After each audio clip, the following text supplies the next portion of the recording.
2 of 3 versus the Yankees. Rookie left-hander David Price gets the ball tonight as Tampa Bay faces the Kansas City Royals, against whom they've won 6 in a row. Catch all the action on Sun Sports.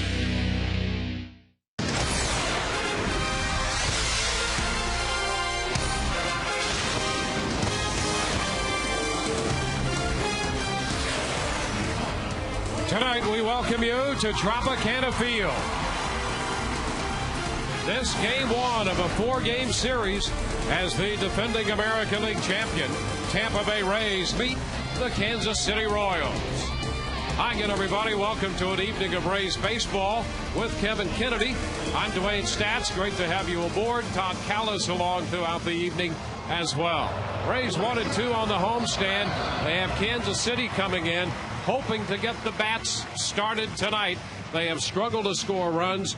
Hopeful that B.J. Upton's bat, his numbers have been very good against Kansas City, can help jumpstart this lineup. And they've been much better the last few weeks in a leadoff spot. Talked to Joe Madden today. So I want to leave him there. It's not just for this year, it's for the future. I think this guy can be a big-time leadoff man in the major league. So he stays there. But overall against Kansas City, the numbers right there. 423, he's got a home run, 5 RBIs, and he is the guy that has to set the tone really this last couple of months. I mean, he's way past the shoulder surgery now. He's pushing the average, trying to get it up around 250. And I think before it's all said and done, you're going to see B.J. about 30 points higher than that with some home run power. On the mound tonight for the Rays, David Price makes his 12th start. He is 3-4. All 3 of those wins have come at home, where he has pitched very well. Yeah, and it's not just about fastball, fastball, fastball. David can change speeds, and they have to really help him tonight in doing that. And, you know, the other night in Toronto didn't have his best fastball. And the key is, even if he does throw a lot of fastballs, it's about location, too. You can pitch at 92 or 93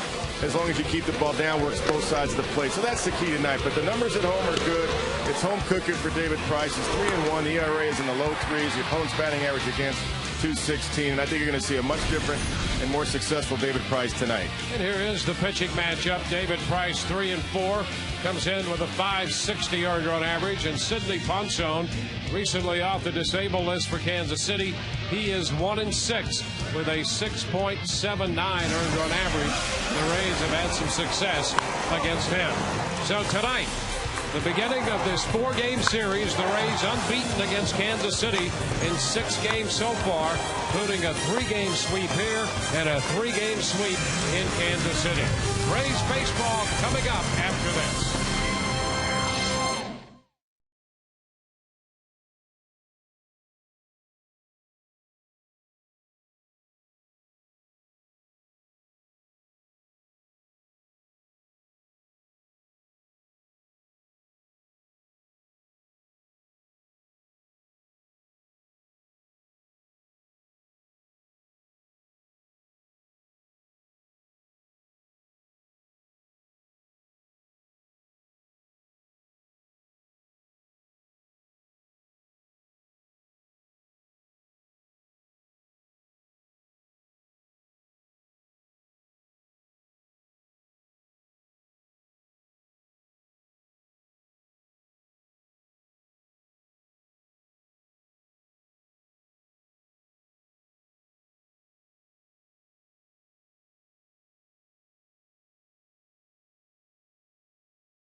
Little place, big taste.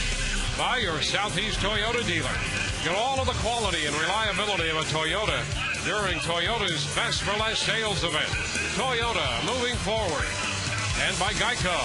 15 minutes could save you 15% on car insurance. Visit us at geico.com or call 1-800-947-AUTO.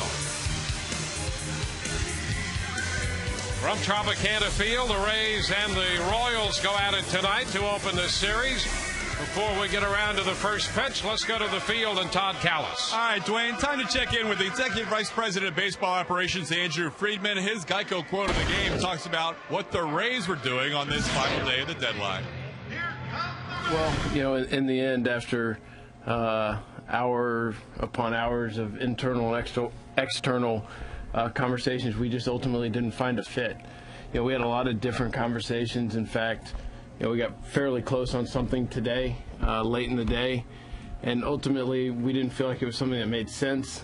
We tried to push things ahead, but you know, at the end of the day, we have a lot of confidence in the guys we had. We've talked about it a lot going into this, and so we weren't just going to make a move for the sake of making a move. We were only going to do something if we felt like it really impacted this club. And we'll hear more from Andrew Friedman live in the bottom half of the second inning, but right now we are ready for baseball. Time to check back in with Dwayne and Kevin.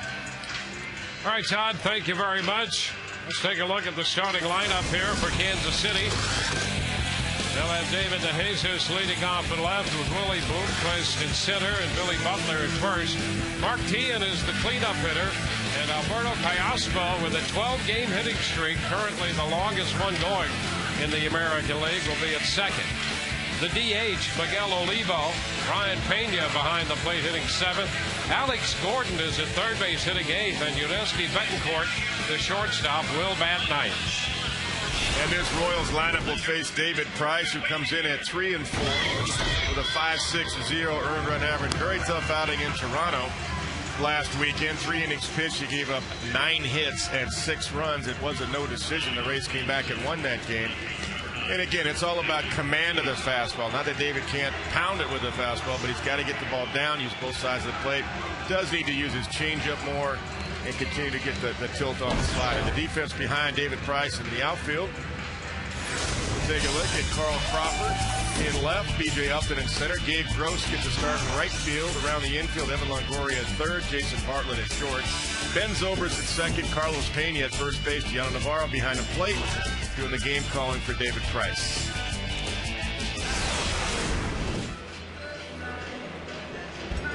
Trey Hillman's club comes in with 40 wins and 61 losses on the year. They're running last in the American League Central Division. Offense has been an issue for this club for most of the year, and that has continued through the month of July. And we've chronicled the Rays have been off 2 runs a game. 2 runs a game in July, and we'll see how they fare here in this series. But here's David DeJesus. And the first pitch of this game is a fastball in there for a strike call. So we are underway. Charlie Rutherford calling the balls and strikes, a veteran of 19 major league seasons. DeJesus at 261. Price throws him another strike. 0-2.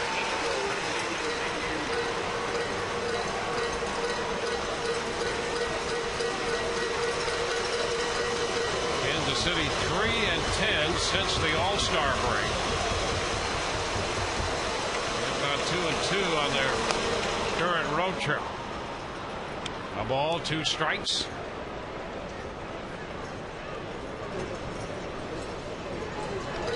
Bloomquist next, and then Butler.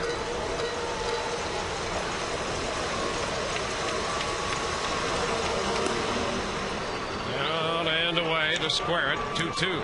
A couple of fastballs and a couple of sliders so far. And ironically, Dwayne, you know this, David Price, the lefties are hitting 314 off of him. Versus the righties at 259. Overall, that's a 272 opponent's average against him. Well, command, that speaks to command. And that's been the issue for David Price. Just 23 years old. And that's it. I mean, and the reason the lefties are hitting a little bit better than you would think is because really his slider hasn't had that good, hard put-away tilt. It looks like he's got a better one tonight. And a popper, he got it in on him. Bartlett's headed out from shortstop to make the catch.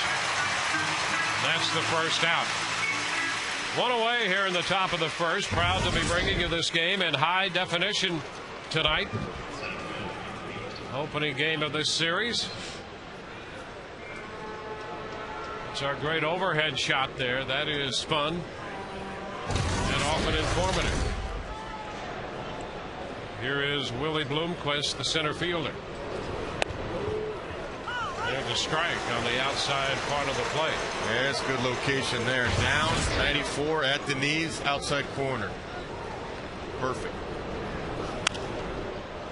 Out of play the other way. 0-2. The one thing through it all, Kevin, with David Price, he is not overconfident, but he is plenty confident, well aware of his ability. Sure is. And so despite some of the struggles, he knows he's going to be good. He's just trying to figure out how he can be consistently good. 1-2 now to Bloomquist. Well, I think when you watch Roy Halladay pitch, he doesn't pitch at 95 or 96. He pitches at 91, 92. Slider there, but when he needs 95, 96, he saves a little. And David just doesn't have to go all out every pitch at 95, 96. And right now he's not doing that, which is good. He's pitching at 191, 92. You did see a 94 a moment ago. Bloomquist reaching out there, fouling off the pitch, an off-speed pitch. They've changed up on him right there. So it's still 1-2.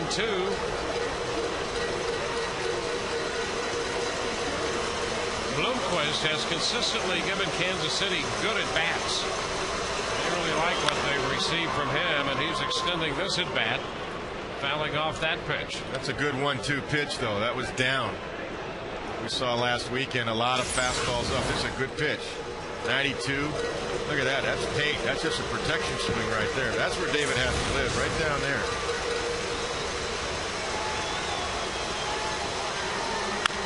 Ground ball headed for Zobrist. And with the pickup, 2 gone. A pop up by DeJesus and a ground ball by Bloomquist. 2 outs. Bases will be empty for the big first baseman, Billy Butler. Butler's hitting .290. He's been very good against the American League East. .318. Yeah, he's a big, strong hitter. I like him. 11 home runs. I mean, really, in all the categories, the Royals are down in the American League. 1 ball, no strikes to Butler. 28th in on-base percentage at .312. They're 25th in home runs in the American League. In baseball, actually. And a base hit, sharply hit to left. You can hit.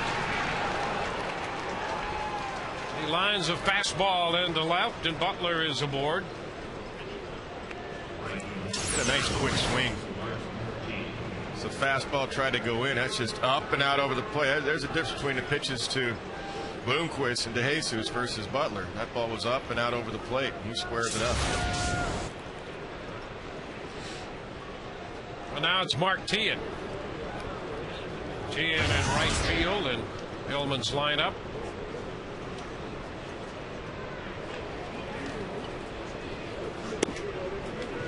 And a strike on the inside part of the plate.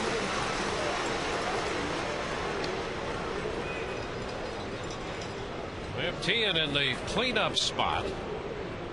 Here's a guy who's hit over 400, hitting 5th this year. About 250 in all the other spots. What's he doing hitting 4th today, then? Yeah. What's the deal? If somebody's hitting 400 in the 5 spot, that's his spot, I think. Yeah, that's owning it. 1-1 right now, the count.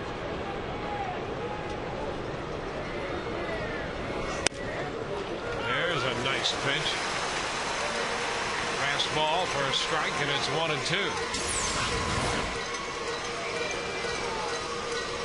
Tried to go away. Actually missed on the inside corner. Became effective, but he was trying to go away. Missed by about 8 or 9 inches. Yeah, if he could make that pitch consistently, just set up away and let him throw it in there. There you go. Oh, strike 3 call. He got him looking at the fastball, and that retires the side. No runs, 1 hit. With a man left. Bottom of the first, no score. Rays coming in.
We go to the bottom of the first inning.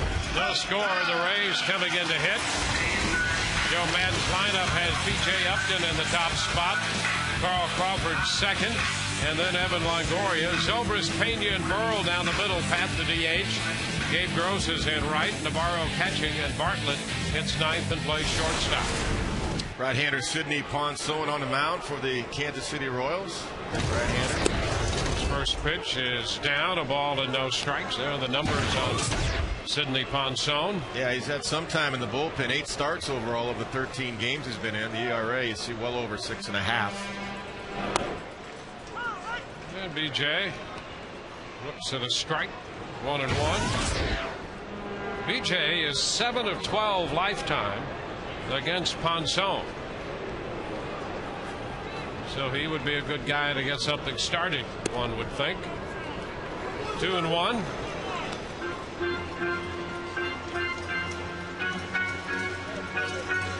BJ 244 overall. Swings through it, and the count is 2-2. Pretty good sinker right there. 88 miles an hour.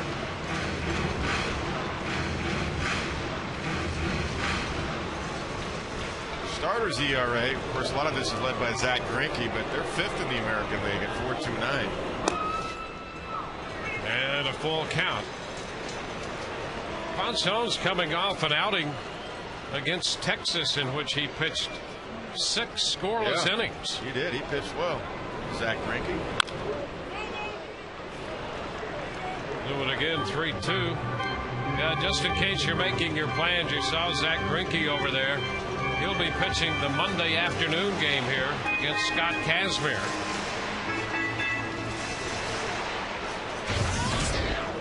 Pretty locked in, isn't he? Looks like he's pitching tonight. Yeah, ground ball. Headed up the middle and through into center field. There's a base hit. So Upton is aboard. Another base hit for Upton against Ponson. Continues to do well against the Kansas City Royals. This ball just ran in on the hands of BJ. Sidney Ponson tried to go away. He missed location. BJ fought it off and got it through the middle. Well, here's Carl Crawford. Carl's coming off a good series against New York. He was 5 for 10 in that 3-game series against the Yankees. His average up to .313. That's 10th best in the American League. Ponsone's pitch is down, a ball and no strikes. The Royals like Pena behind the plate because he can throw runners out. Quick and accurate, strong arm. And Ponzone, that first pitch, that was a modified slide step, very quick to the plate.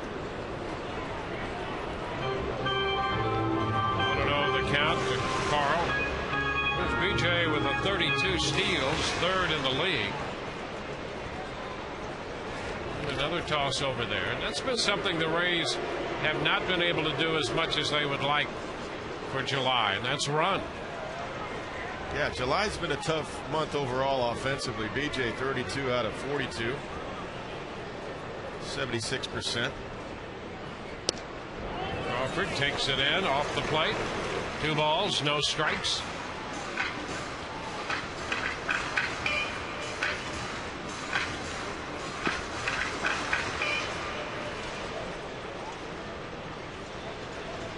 Ponzone, a couple starts since coming off the DL. There's a base hit for Crawford.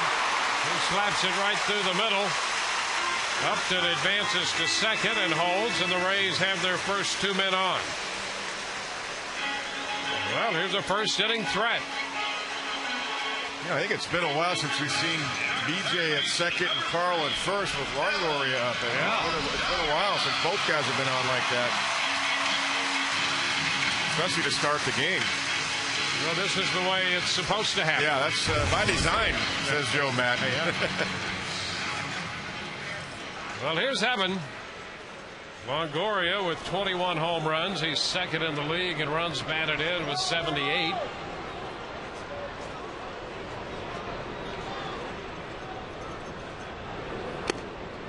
And that's a strike. First pitch strike from Sidney Ponzone. You got Callaspo at second base playing basically right behind the bag, pinching BJ Upton.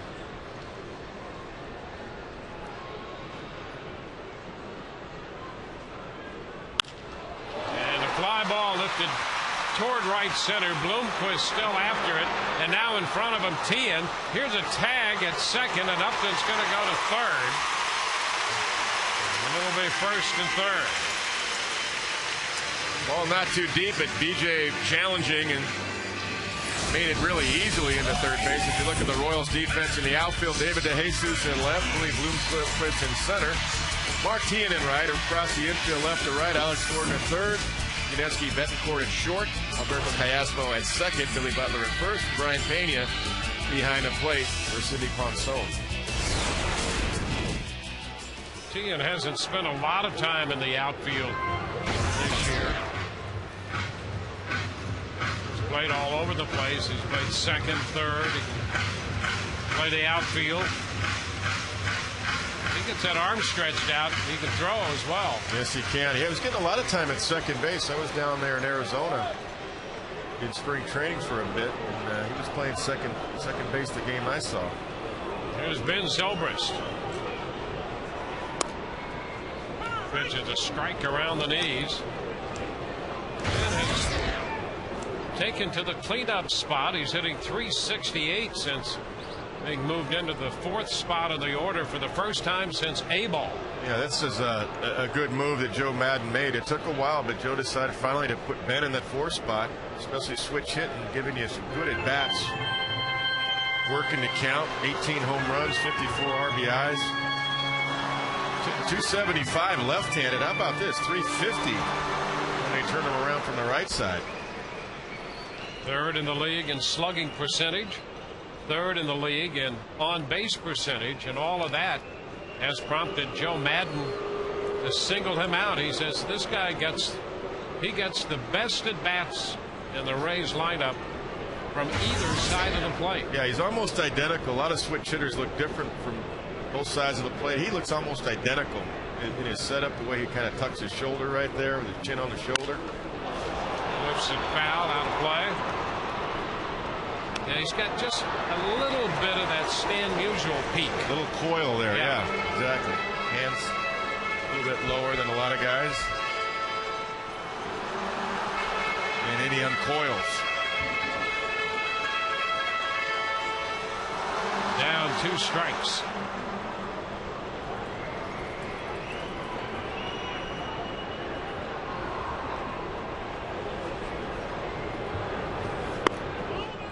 close in off the plate.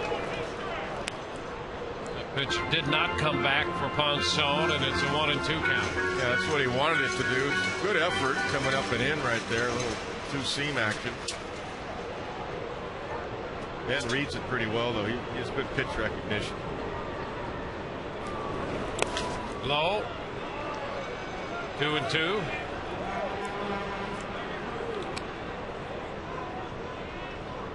Brian Pena, the catcher. Well, here's one of my favorite running counts. Carl Crawford at first base, BJ at third base. Ponson really not throwing that hard. He had to believe that Ben could put it in play at least.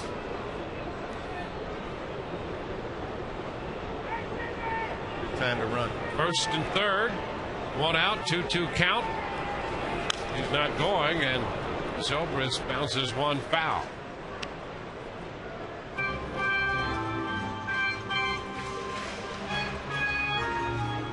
Tom Foley giving the signs over there. Of course, Carl Crawford's on his own anyway, as are a lot of the Rays runners. Still a good time to go. Sure is. Well, you know, there's ball 3 outside. Well, now it's a great time to go. But, you know, it depends on the different managers have different running signs. Even with my base stealers when I was managing, I had what I called a must run. If I wanted a guy to go in that count, even if he didn't get a jump, because I gambled that the pitcher was going to throw a nice strike for my hitter to hit, and I wanted to create a run and hit play. And now that's exactly what this will be with Carl going. Runner goes, and the pitch is scorched foul up the right side, out of play. So Zobrist jumped on the 3-2 pitch, hit it hard, but pulled it foul. So we'll do it again. 7 pitch at bat for Ben. He's seen just about everything Sidney Ponson throws. Upton third, Crawford first. And it's strike 3 called. Zobrist thought he had drawn the walk, but he is called out on strikes by Charlie Rutherford. 2 gone. Let's take a look if it goes over the inside corner or not. That's pretty close right there. Just fit the inside corner. Let's see the overhead shot. Yeah, I mean, that's on the black of the inside corner. That is just pure paint right there. Now, Ben had taken a couple of close pitches in the Yankee series and was penalized for it. He was right. The pitches were off the plate, but that one was on the plate barely, and that was a heck of a pinch for Ponson. Yeah, it was. Yeah. 2 gone. And now here's Carlos Pena.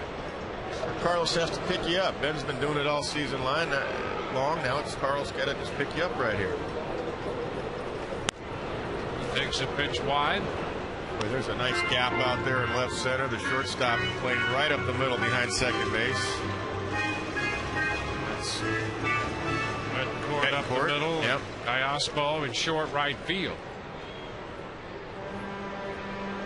Huge gap out there in left center. Carlos can go that way, as we know. And a wave and a miss. It's 1-1. Almost as if he was trying to go that way on that pitch. Good numbers against Ponson for Pena. 5 of 12 with a home run. Well, he finds that seam out there in left center, and it could be a 2-run long single with Carl Crawford at first base.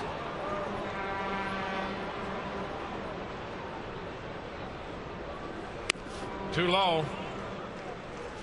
2 balls and a strike. Good take on the off speed right there. Ponson throws everything: curveball, cut, slider, change, 2-seamers. Remember the days in Baltimore, he used to throw in the mid-90s. High fly ball back toward the corner, down the line, and that ball is a home run. It hits the foul pole. That ball started to slice. It was a towering drive and hit the foul pole. The 26th home run of the year for Carlos Pena, and the Rays are off to a 3-0 lead tonight. Well, Dwayne, he did exactly that. He picked up his teammate Ben Zobrist, who took a third strike, and he went opposite field. And that's exactly right. What you mentioned a moment ago, he was trying to go the other way. On the first ball that he missed, he got the same pitch, and he squared it up and hits the foul pole screen. There's Pat Burrell taking a pitch wide, a ball and no strikes. So the 26th home run of the year for Carlos Pena, right down the left field line. That's Burrell a good takes sign. a strike. That's a really good sign. He can do a lot of that. So strong. I mean, that's what he did in the home run contest at the All-Star game. He went the other way. Yeah, absolutely. That was by design. And when he's thinking that way, left center and up the middle, he's going to hit home runs out. Oh, he's strong. Everywhere. Big time. See Davey Martinez talking to him. I think Davey probably said, hey, there's a lot of hits out there, left center.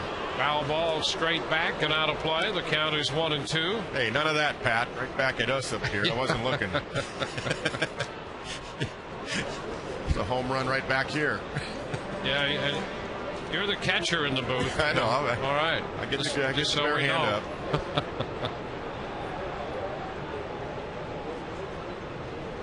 The 1-2. 2 balls, 2 strikes.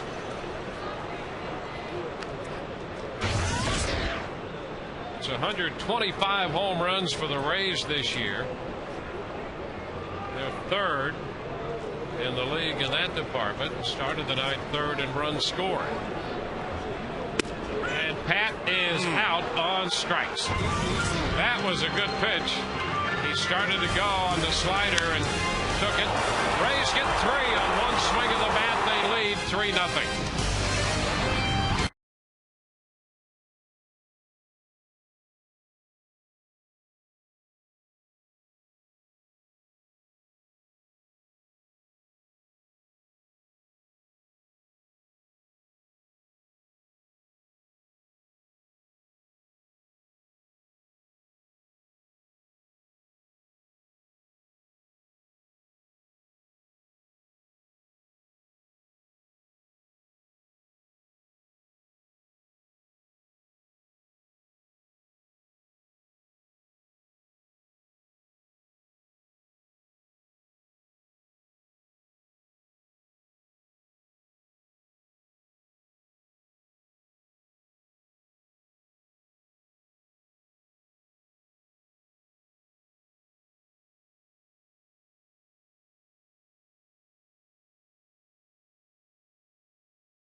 Aflac, we've got you under our wing. And the new double crispy cheesy burger from BK. 2 flame broiled beef patties, crispy onions, and cheesy sauce for just $1. Only at Burger King. Limited time only. Price and participation may vary. Roberto Callaspo leads it off for Kansas City. Goes after the first pitch. Pounds it up the right side. That's out of play. Callaspo's hitting .304. And 400 right-handed.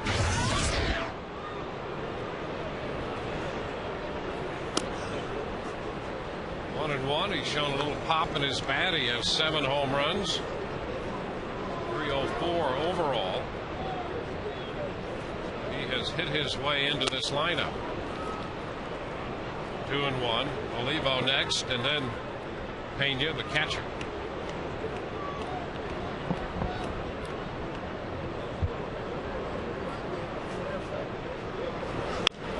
And a base hit through the hole between short and third. And Callaspo continues to swing a hot bat. Yeah, right-handed, like you said. 92 fastball in, and he just dropped the hit on it. Nice compact swing. That gives him a 13-game hitting streak now. And look at this. It's a nice swing here to try to go in. I mean, he hit his location. That's exactly where Navarro wanted it. But Callaspo was all over it. He's been an impressive hitter in the season series between these clubs. Miguel Olivo is the designated hitter tonight for Trey Hillman. Strike one. Olivo takes a healthy cut up there with 14 home runs on the year. He's tops in the Kansas City lineup in the long ball department.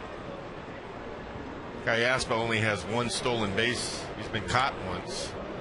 This club doesn't run much anyway, the Royals. They're the 13th in the league in steals. 1-1. Well, it used to be, you know, Kansas City with that big outfield. They used to run a lot back in the day. Well, there has been some question about that. You know, they're 13th in the league in home runs, so they don't hit a lot of home runs. Right. And they don't steal a lot of bases. And if that's the case, then you got to bunch 3 hits to score a run. 1 ball, 2 strikes. I just believe you don't have to have a ton of speed to run. It's a situation in the count to put runners in motion on. You don't have to have Carl Crawford speed or DJ Upton to put people in motion. They had a double plays that way too.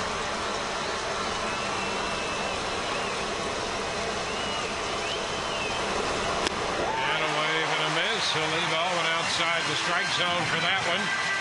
Second strikeout for Price. Now these had a little tailing action to it. There had 3 pitches out there. This was 89. One was 86. That's smart pitching. That was not his true, just power four-seamer. That had a little tail action to it. Very nice. One away with Callaspo at first, and here's Brian Pena.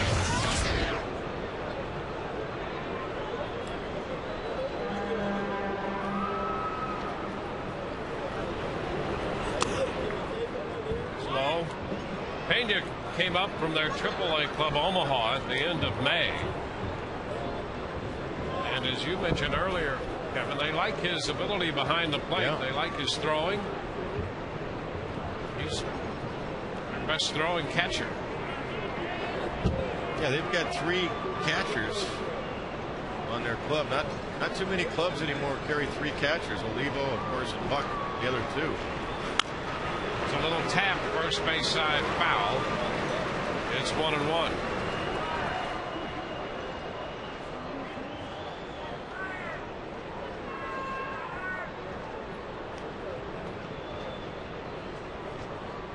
Olivo and Buck both have some pop in their bat. They have some home run power.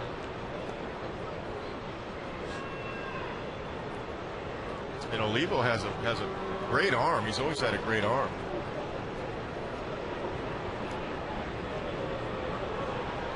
They like the game calling too of Pena. And he reaches out, strokes it into right field. That's a base hit. Callaspo's headed to third. Throw safe. Gross made a nice throw to third. It was close over there. Kansas City will have men on the corners now. Pena reached out and stroked it into right. Boy, Gabe has a great arm. That's not a bad pitch. That had a little tail to it also. Pena just slaps it into right. Gabe comes up firing right over Bartlett's head. 1 hop Longoria. Nice pick by Evan because it was a long hop and a high hop. Got it down as quick as he could. But the call is right. He's in there. Nice effort by Gabe Gross. Now it's Alex Gordon.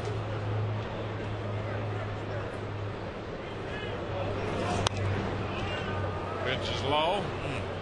Nice pitch though. 94 at the knees. Well, we think it's at the knees. I guess Charlie Relaford didn't think so.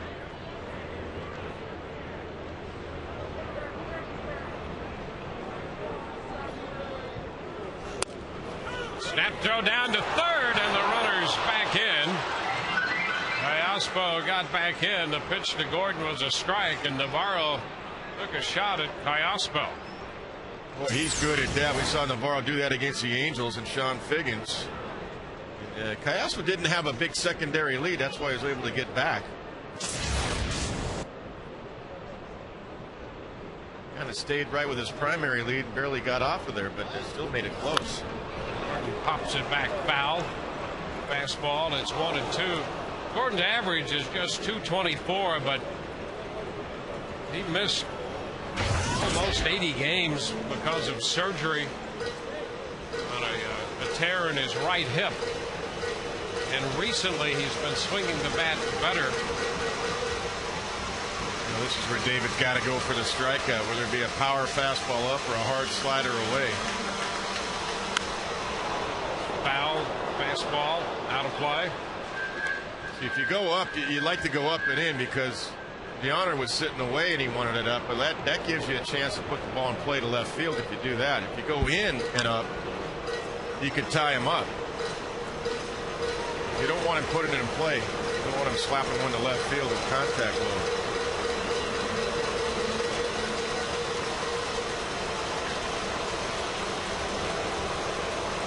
Up and away is too easy to get to. 1-2 count. Upstairs. That squares it at 2-2. See, if he throws that same pitch in, Gordon might chase that. But away, you read that right away. You see two locations. You see it's up, the height, and then you see the locations away. You read it pretty quickly as a hitter.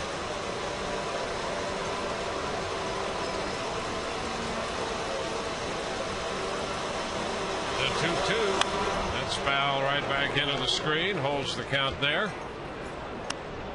Rays with the 3-run first. Kansas City with a couple of men on in the second inning and 1 out. See, now Gordon's getting locked in. Too many in the same location. Same speed, same location.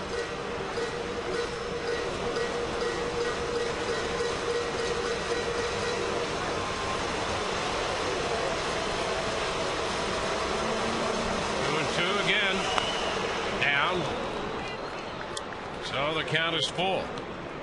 Gordon was 1 for 17 on the year against lefties. That was a home run. But as we mentioned, he has been swinging the bat better lately. He's riding a 7-game hitting streak right now. That's Yuniesky Betancourt on deck. 7 fastballs in this at bat. All 7 pitches are fastballs. And a ground ball right side. Zobrist to Bartlett out there. Throw to first. Not in time. The run scores. Kayaspo across the plate, making it 3-1. Pena's forced Zobrist to Bartlett. Gordon with a run batted in and a fielder's choice ground ball. Yeah, not quite hit hard enough to turn 2. Nice effort, though. Good feed right there. Bartlett comes across the bag, but even if he threw a strike, I think Gordon would have been in there. He one-hops Pena, but I think he would have been in there anyway. So Gordon's aboard, picking up his 6th run batted in this year. Here's Yuniesky Betancourt. Came over to Kansas City from Seattle. Big 230 for the year combined with Seattle and Kansas City. That's a strike. And then Seattle just picked up Jack Wilson from the Pittsburgh Pirates. Boy, the Pirates were busy at the trade deadline. They got rid of everybody. They certainly did. The last 2 years. Neil Huntington said, well, we're not breaking up the 1927 Yankees. I guess there. not. Their whole outfield is gone from a year ago. Their whole infield. Chopper towards short. Bartlett with the shovel toss over to Zobrist. That retires the side. It's 3-1 as we go to the bottom of the second.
Executive Vice President of Baseball Operations, Andrew Friedman. Andrew, yesterday was an off day for the team.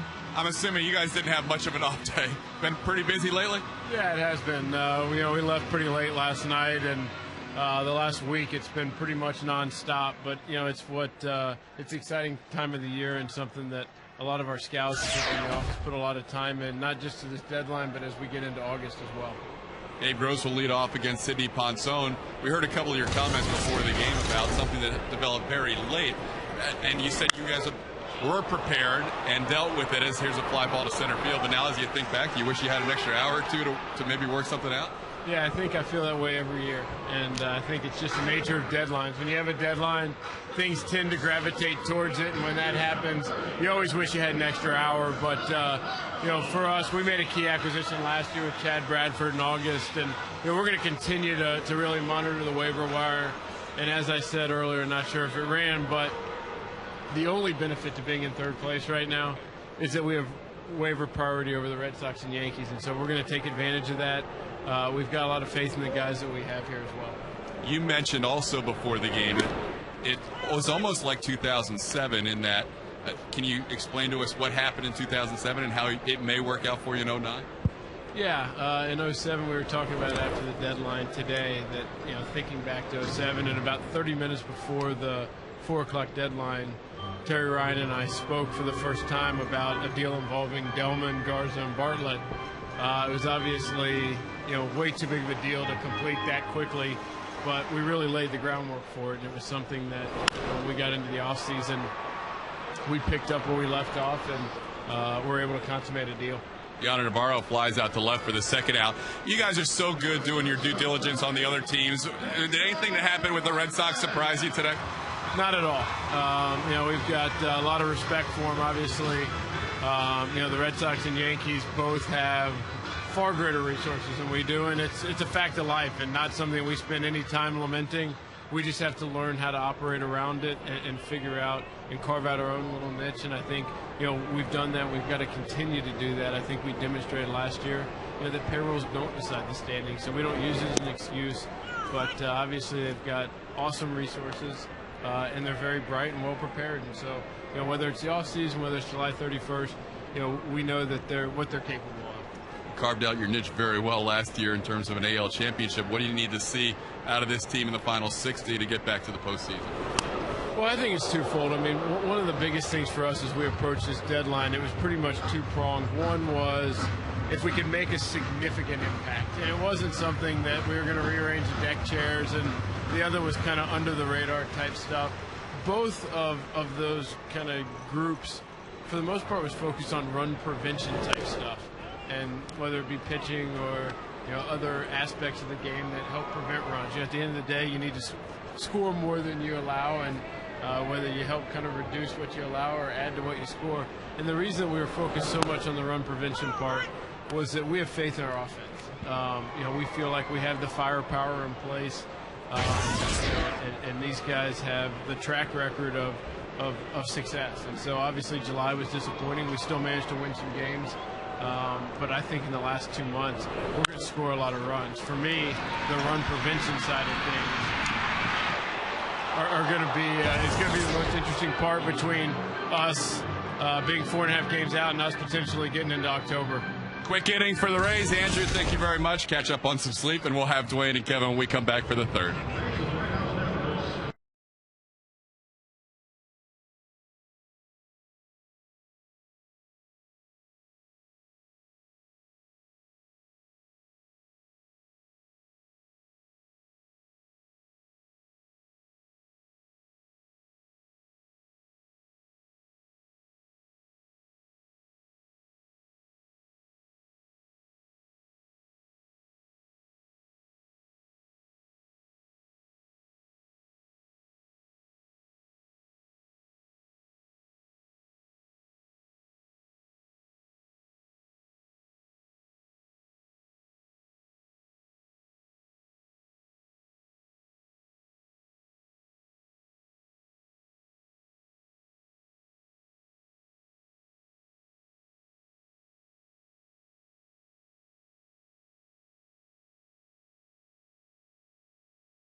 traveling and can't watch the Rays, you could always catch them on your computer with MLB.tv. 100 out-of-market games per week live on your computer, and catch the games you missed on demand. For details, visit RaysBaseball.com, where baseball is always on. Top of the order, David DeJesus steps in. First pitch to the Kansas City left fielder is in there, a strike call. David Price had made 40 pitches through the first 2 innings. Starts DeJesus with a strike.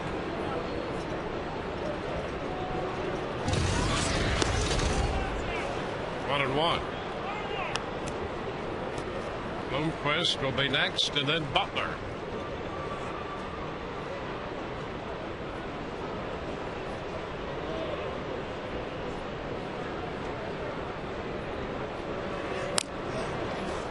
Outside, 2-1.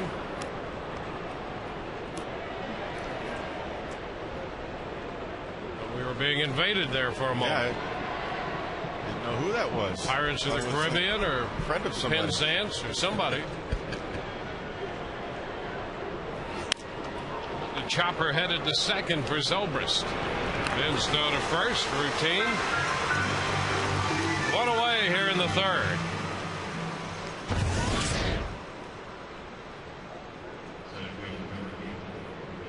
It'll be Willie Bloomquist.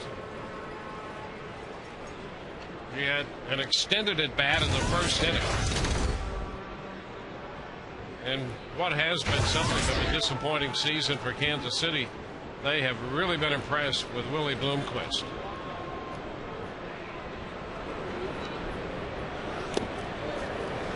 Strike one. He's played all over the field for them.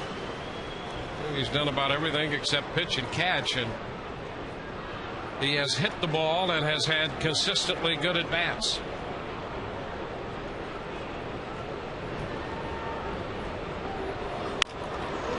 Jammed and rolls it to second. Zobrist throws him out for the second time tonight. 2 up, 2 down. That was a tight, late biting slider right there that jammed Willie Bloomquist. The pitch before was a fastball down. Nice, 93. David's got to stay. This is a slider he came back with. Tight rotation. Look at that thing just right in on the hands of Willie. Tied him up. 2 up, 2 down. Billy Butler.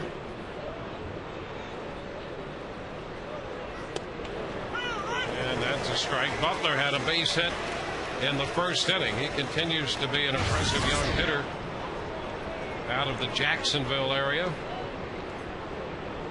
Good slider right there. First pitch from David.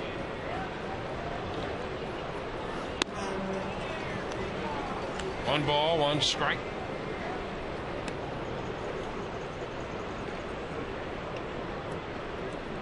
Butler is only 23 years old. And that's a nice pitch at the knees right there. He's got a good slider tonight now. He's shown some good ones here this inning. Better tilt, as we say. That's movement going down and into the right-hander. Right there crossing the knees. Not flat. Good angle. Ground ball second. Zobrist handles all 3. Butler's out. 1, 2, 3 go the Royals. Bottom of the third coming. 3-1 Tampa Bay.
Upton will lead things off for the Rays. Now, guys, it's batting stance guy joining our coverage of Rays baseball with a feature we like to call Guess That Stance. Let's check it out, see if he can name the big leaguer he is imitating. There's the stance. Stay tuned to the Rays Live postgame show, and we'll give you the answer. Guys, back to you. All right, here's B.J. Upton fouling that one out of play. That's a strike. B.J., then Crawford and Longoria.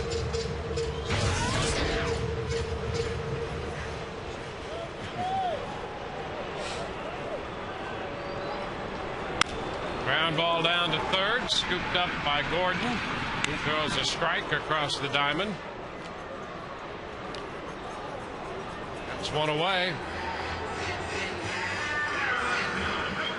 And we'll get to Carl Crawford now. The Rays facing Sidney Ponson. Well, the Rays got to Ponson for 3 in the first, and so far this year that has been the opposite of what he's done. There's a shot toward right center field. Well hit in a deep part of the park. Against the wall. Crawford's already on his way to third, and he's going to arrive ahead of the throw. Stand-up triple by Crawford. Carl's 6th triple of the year. Yeah, look at this pitch. Out over the plate and up, and he knows as soon as it's in the gap, Carl's thinking 3 right away. Short hops the wall in right center. Gets back in rather quickly, but there's no chance for Carl. He's just going first no matter what. Doesn't have to look at Tom Fuller that plays in front of him. The stand-up triple. He's pulling up at third base. Yeah, he was. His 90th career triple. That will pull the Kansas City infield in with Evan Longoria at the plate. Pitch is high. I was going to say Ponson had been relatively effective in the first 3 innings of his starts and then struggled beyond that. Well, the Rays got him for 3 in the first tonight. Here's an opportunity for another one. 1-out triple for Carl Crawford. It's high. 2-0.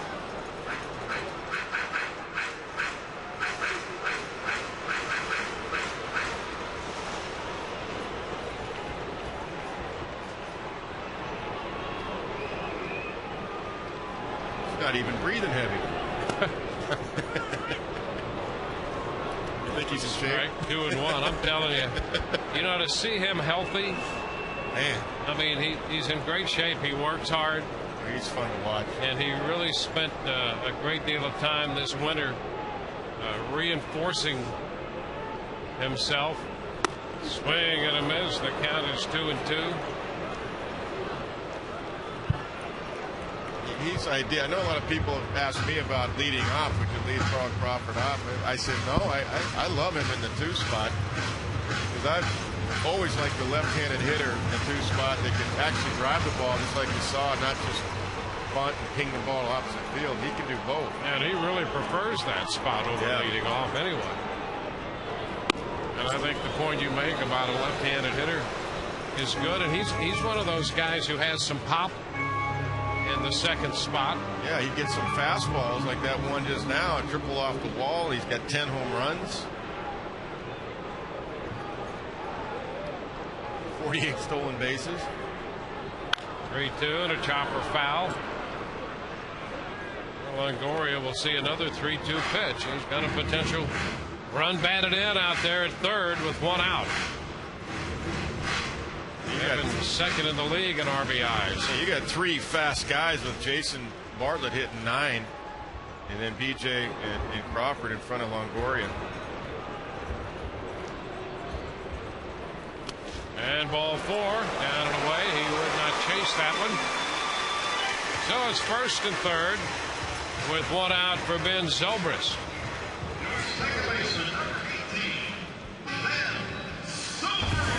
Ben had an extended at bat in the first inning and then was called out on a pitch that just did nip the inside part of the plate.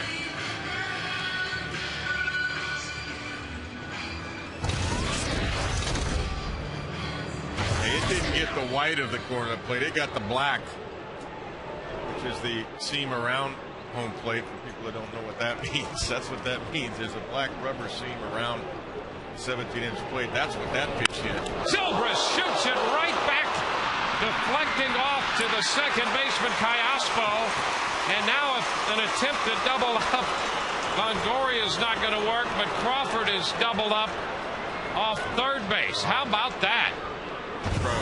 Boy, I'm telling you, Zobrist smoked that one and almost smoked Ponson as it deflected back to second. 1, 4, 3, 5 on the double play.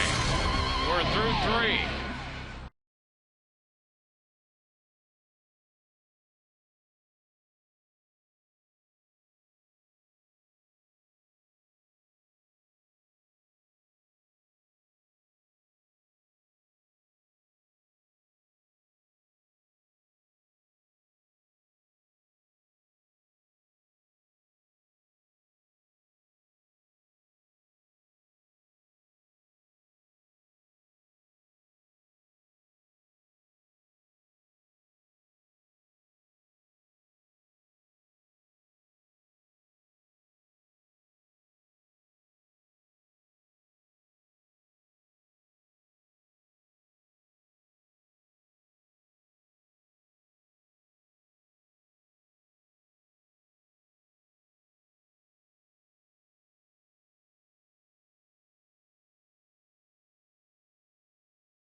And let's take another look at how bizarre this is on our checkers double of the game.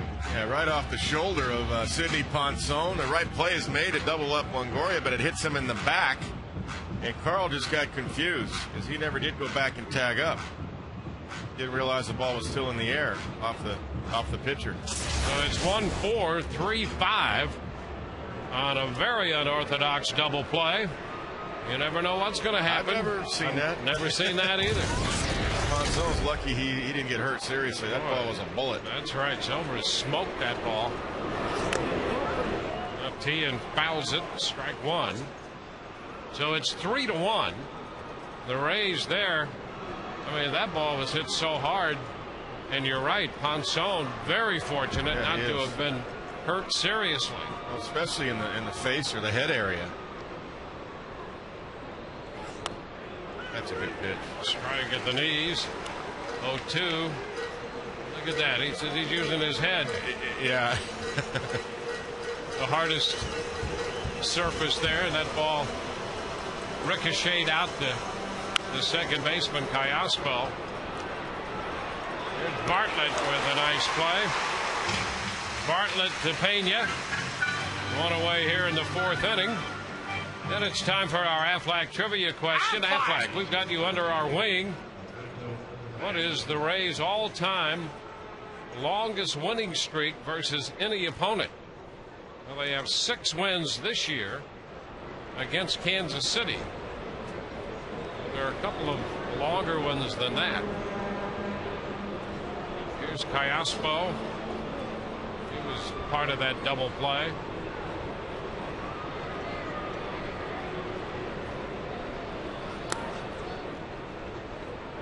Foul ball down. I know Carl is fast. If he could have run past home plate, touched home plate before Longoria was thrown at first, it would have been a run. The throw hit Longo in the back. But I think Callaspo, had he made a good throw, I don't think Carl was that fast. He could have got across the plate. Yeah, he's fast. Not that fast.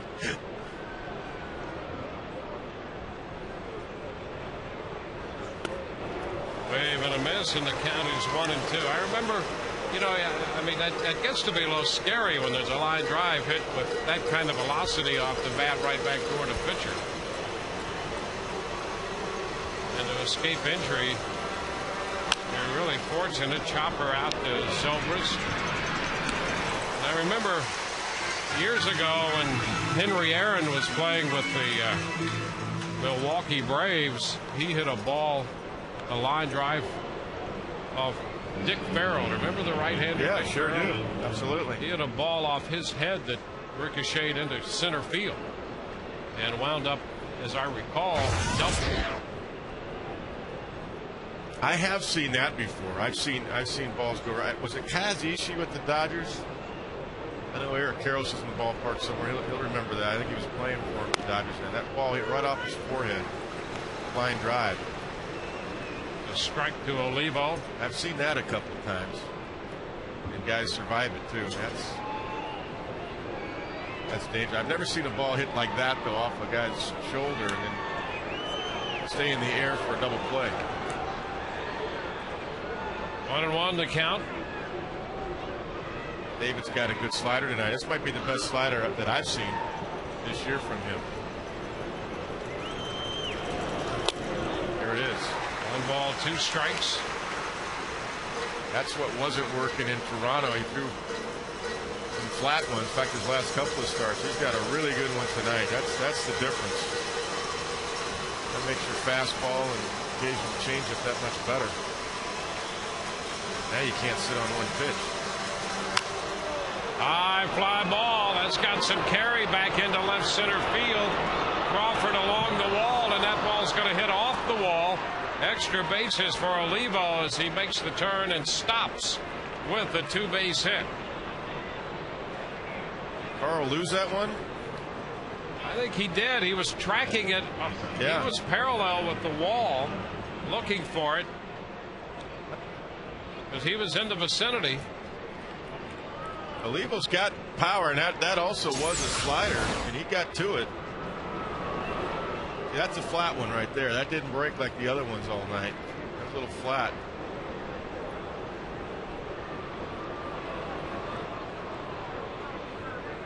I think that Carl might have lost it. Maybe in the roof. There's Pena, the catcher. And he starts him with a strike on the outer part of the plate. A fastball last time up. Pena reached out and hit one the other way to right.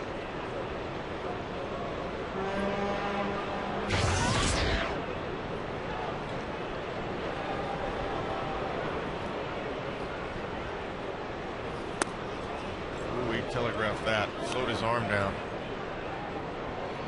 1-1 the count. You know, he threw some of those that last pitch, 74 miles an hour. He threw a couple of those in Toronto.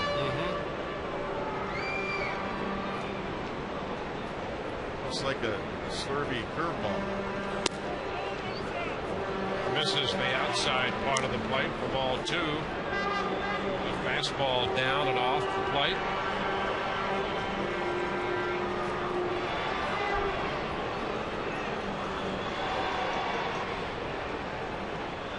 He's only made one mistake with the slider, and that was the one Olivo just hit. He can go right back to his slider. And he misses down. 3-1.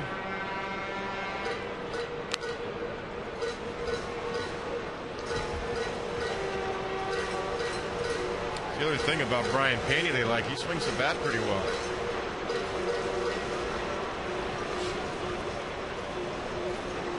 Hit 381 right-handed. Minimal at bats, but nonetheless he's doing the job. And he walks this time. Took the pitch off the plate. First walk given up by David Price. The walk follows the double, and that brings Jim Hickey, the Rays pitching coach, up out of the dugout, headed to the mound. Runners at first and second with 2 outs, and Alex Gordon is due up. Don't miss a minute of Rays action with season tickets this year. You'll get great benefits, the best seats in the Trop, and savings over the regular ticket price. Use them at the office for top clients.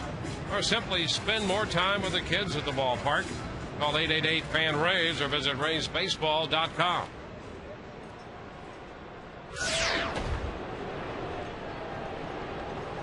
Gordon drove in a run with a fielder's choice ground ball his first time.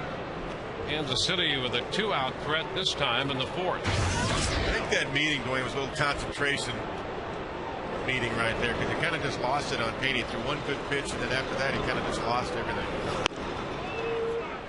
Pitch misses to Gordon. Baseball, 1 ball, no strikes. Jim Hickey trying to get him right back on track. He's got good stuff tonight. He's got the fastball down. He's got a really good slider.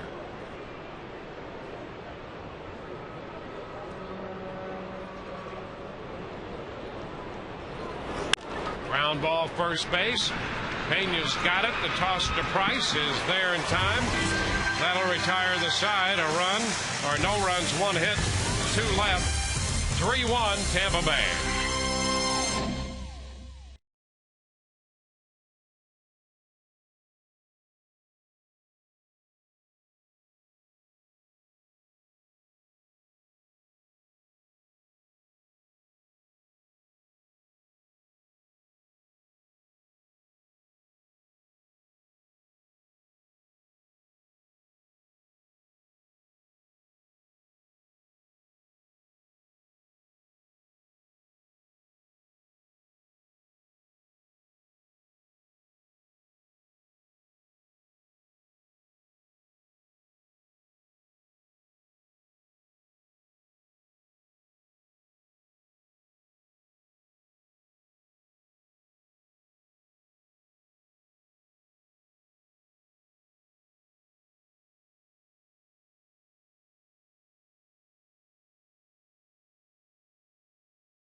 To Carlos Pena's 3-run first inning homer.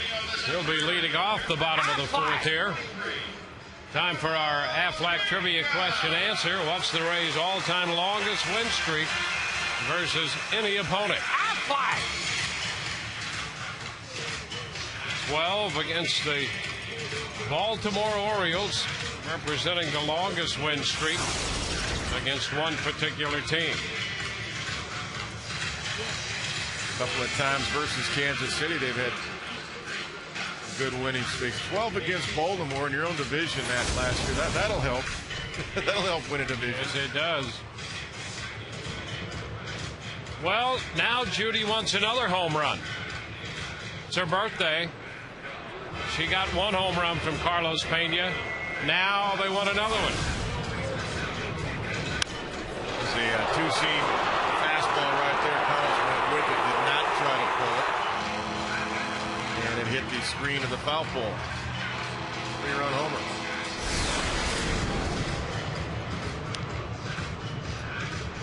So Pena, Burrell, and Gross all due up here against Sidney Ponson.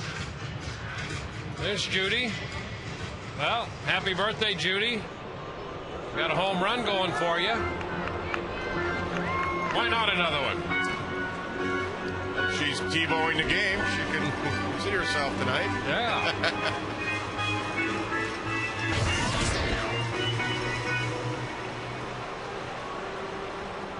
Well, Carlos hit that one down the left field line. 3 of his last 4 home runs have been to the left or left center.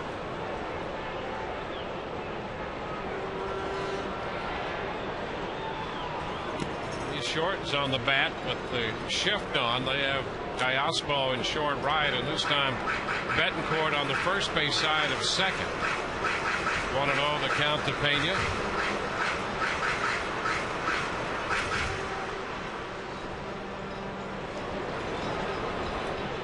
Yeah, Gordon's still in no man's land there. I mean, Carlos doesn't really hit the ball on the ground right there.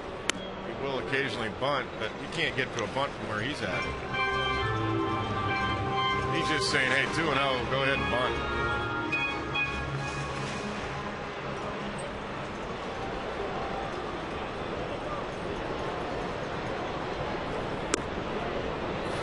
Ball 3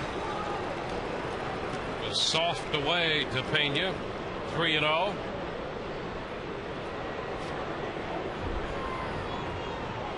Changeup.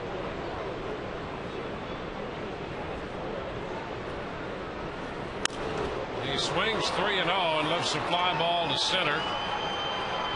Lindquist is there. I think he threw him another changeup.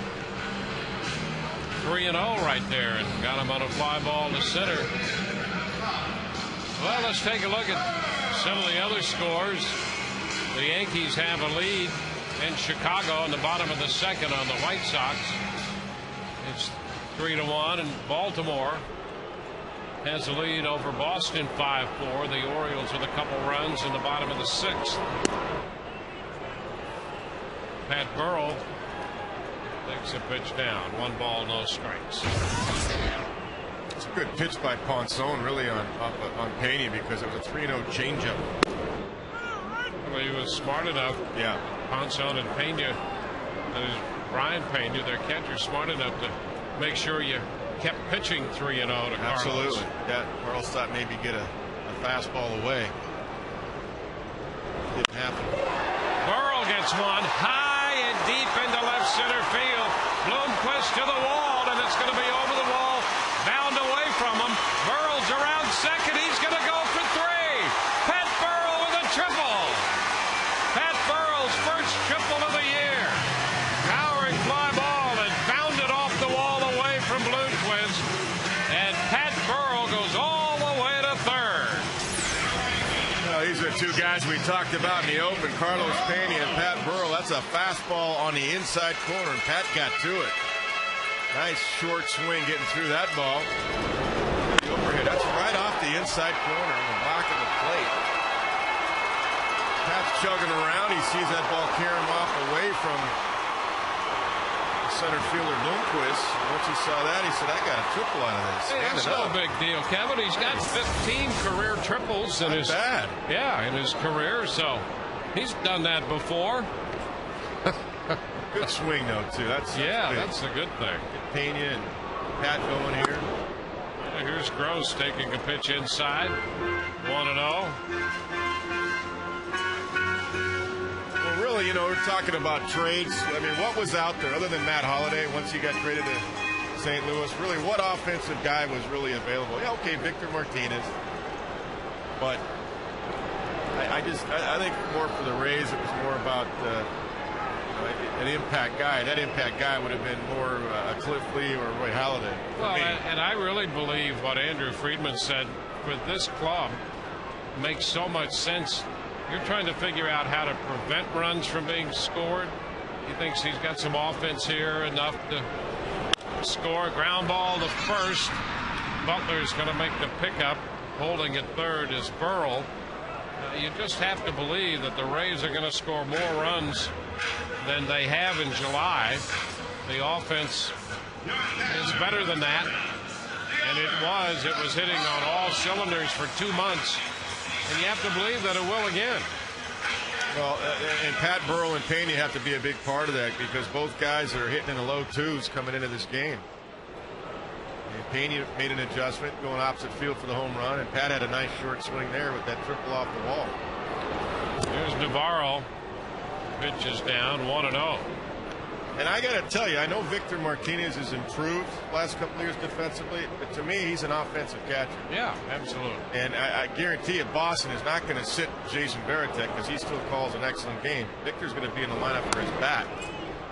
2-0. And well, I'm sure part of what they're thinking is Victor Martinez at first, Euclid at third. That's right. You know, depending upon the goal situation. Mm-hmm. Yep.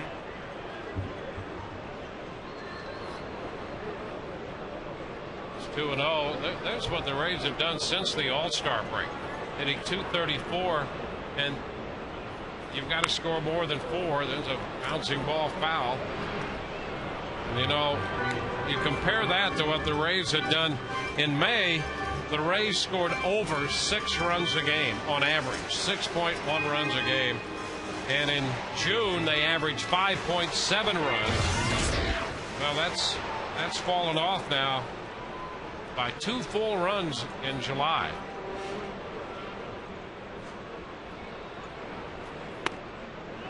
Inside, 3-1 to Navarro.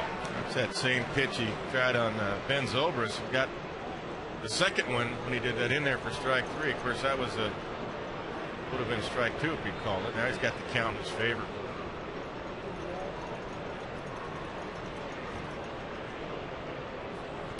And ball 4 is outside. So Navarro draws the walk. Well, that's really what you want to see. You know, we talked about more contact from Pena and from Burrow. But Navi, 3-1. You don't want to see him swinging at pitches that aren't good hitters' pitches. And taking ball 4, now let Bartlett handle it. And the more pitches he sees, the more he's going to hit here in the second half in the last 57, 58 games here.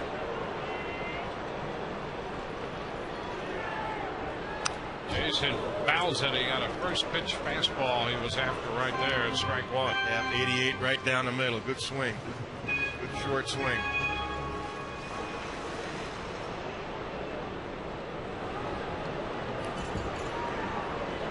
Rays with 3 in the first. And a big threat in the third.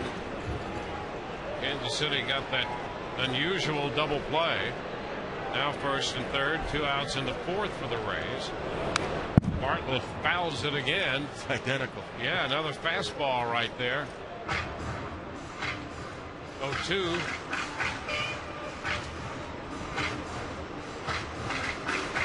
Ponson likes his changeup tonight. They got Pena on a 3-0 changeup on a fly ball to center. Hard to believe you'd see another fastball like that. 88 right down the middle. Ooh, wide. He threw him a fastball. To get fine with it. Now it's 1-2. Yeah, he tried to have it come back and bite the outside corner. Had that little 2-seam running action. Try to get the hitter to give up on it. Then it comes back and hits the corner.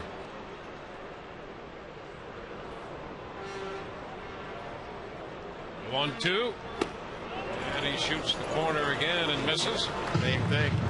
2 balls, 2 strikes. Take a look at the overhead shot. I love this shot. And that's a good 6 inches off the plate, because the white line there of the batter's box, that's 6 inches away from home plate. That's how far outside that was. 2-2. And a line drive, base hit up the left field line. Headed back into the corner. Burrow scores. Navarro's going to go to third. It's a double for Bartlett. He saw another fastball and lines the double into the left field corner. 1 fastball too many shown that time to Bartlett. Yep, 2-2. He had to come a little fatter, and Jason was all over it. Nice compact swing right here. Let's take a look at the side of Jason when he strides. Nice flex. See right here, nice flex when he strides. That's what creates a short swing. That gets that lever through the ball. If you bar out, what I call barring out, meaning when you stride, if that left arm comes straight out, you lose that lever of your elbow. That creates a long swing. He has a nice short swing, so when you stride, if that lead arm is a little flexed, that's how you get your hands through the ball quickly. Beautiful swing. It's now 4-1.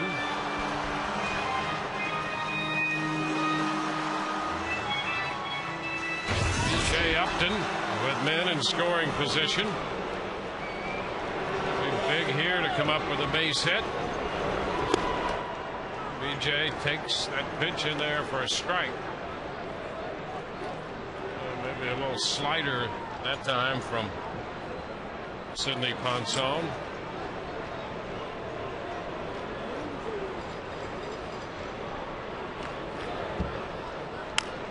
Off his foot.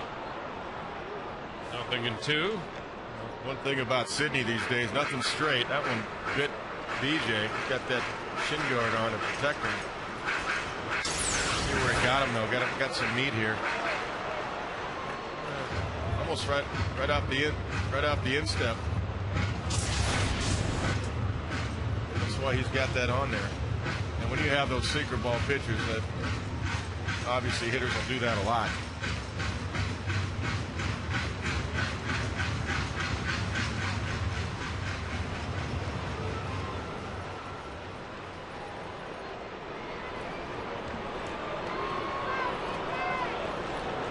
So BJ's back in there.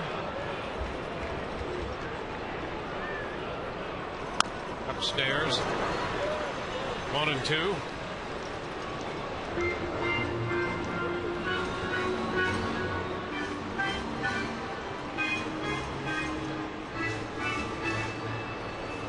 Ponson is 8-9 lifetime against the Rays.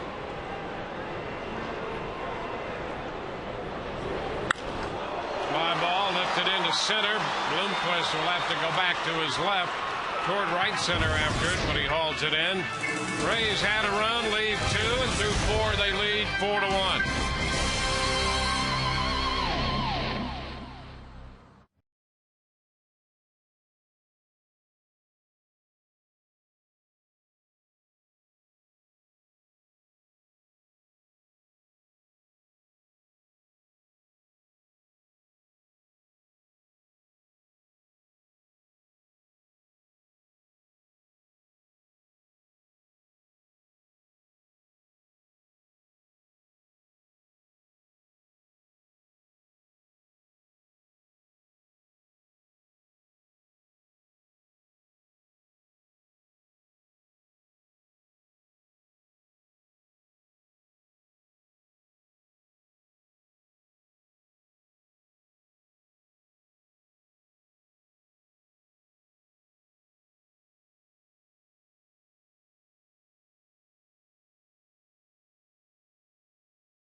As we go to the 5th, and David Price heads back to the mound. Take a look at David's slider tonight. He's got a good one with good tilt. It goes down and away. There's one right there. Up into the bat tee, and there's one down and in. That's a great one right there. Great movement. Great movement once again. And off the end of the bat. Here's the axis. There's the tilt you want. I'm talking about. You want it going down and away, not flat. And that's how you get hitters to hit off the end of the bat right there. When it's flat, it's on the same plane as the bat. When it has that tilt, just showed you, down and away, that's when David's, or any pitcher's effective for that matter. But he's got a good slider tonight that's really helping his fastball. Yeah, that tilt's the difference between a line drive into the right field corner and that ground ball we just saw. You bet. And the only mistake he made, the only slider he was flat tonight on the same plane as the bat that didn't have that tilt was the one Olivo hit off the wall. Betancourt. There's another one. Slider. Which is a strike to him. Betancourt came in hitting 130 for Kansas City since coming over from Seattle. There it is again, Wayne. Look at that. Look at that bite right there. 1-1. Well, you see all the elements in David Price. I mean, there's a reason he was successful at the college level and a top pick. There's a reason for all that. You can see it. Chopper short. Bartlett makes the throw. Betancourt is out number 1. And it's a matter of developing that consistency. And because of his work ethic and his intelligence, you think there's a pretty good chance that that could happen. Oh, there's no doubt. And that, that pitch, he's working fast too, and that's helping the defense. And that was a good fastball down in the zone.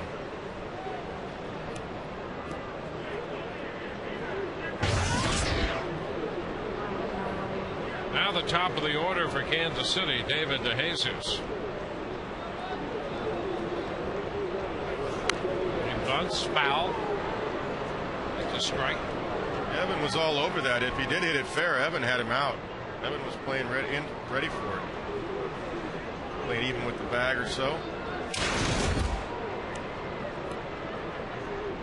A couple steps behind it right there. Then he'll kind of creep in just to show DeJesus, say, I got you covered. Yeah, he will bunt from time to time for a base hit. Ground ball, diving stop. Zobrist, though, can't come up with it. And DeJesus is aboard. That's a base hit. Well, Zobrist stretched out on the ground to stop it, but just couldn't get up to make the play. That ball rolling away from him. Yeah, Ben, we're used to seeing him make that play these days. That was a great effort. Can't get them all. Hopper with a dive. It got in the glove and then popped right out. Once it did, there was no chance. Nice effort.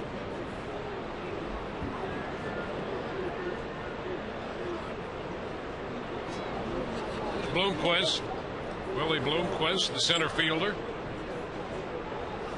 But Dwayne, even that play, I mean, he was able to get to that because David's throwing strikes tonight. That's right.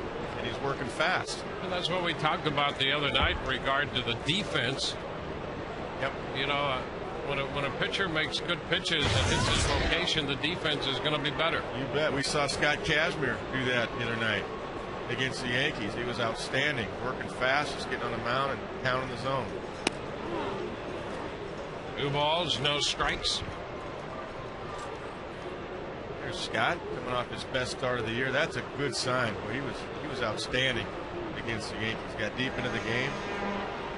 He had his good slider also, and a great changeup. And he'll be hooked up against Zach Greinke here on Monday afternoon. There's a strike, 2-1. Yeah, that's a good location. He's got much better command of the fastball tonight, too. When I say command, I mean he's hitting the outside corner and down. He's not leaving it up over the heart of the plate like he did in Toronto.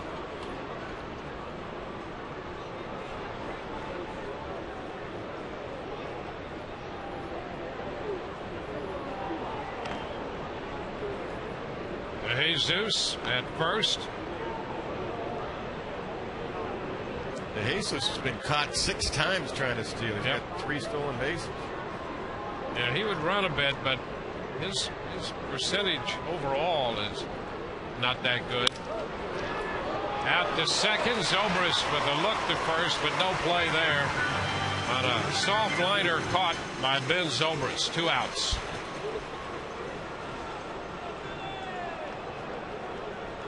That's 3 times. Bloomquist has hit the ball to Zobrist, twice on the ground, this time on a line out.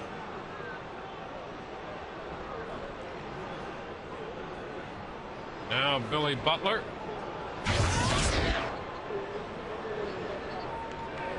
Butler, 1 for 2.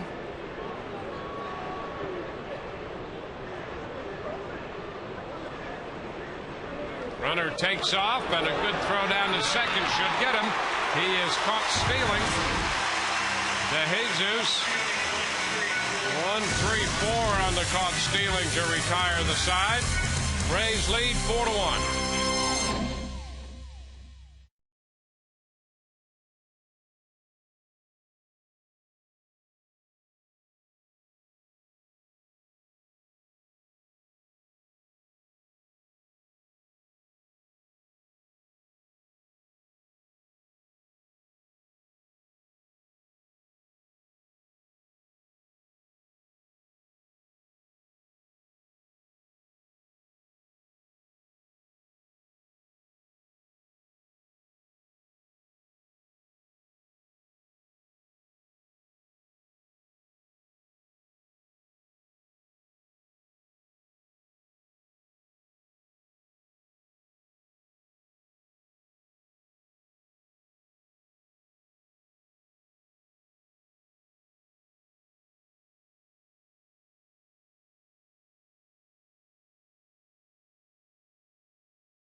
the first on the home run right down the line that hit the screen next to the foul pole.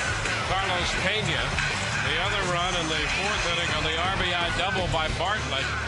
Meanwhile, David Price has 5 innings of 5-hit, 1-run baseball under his belt tonight. There's Carl Crawford to lead off the bottom of the 5th. He takes a strike. Carl is 2 for 2. His average now up to 317. He started the night 10th in the league in hitting. It's fouled out of play. 0-2.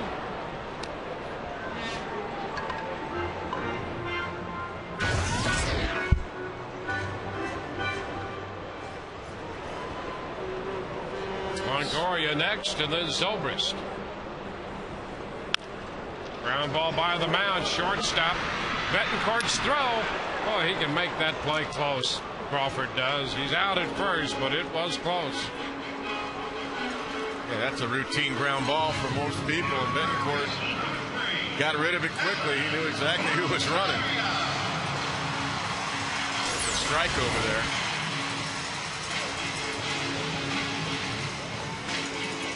Nice play by a stride. Yeah, there's not much time for hesitation. Nope. With Crawford going down the line. Here's Evan. And the slider is off the plate.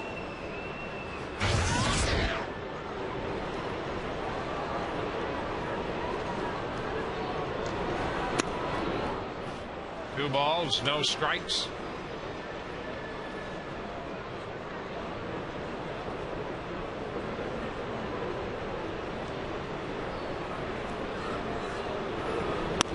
Inside.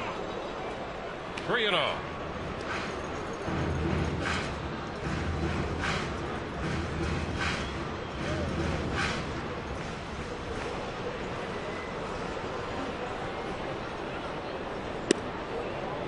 Ball 4.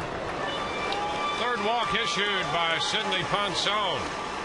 2 of them have been to Evan Longoria.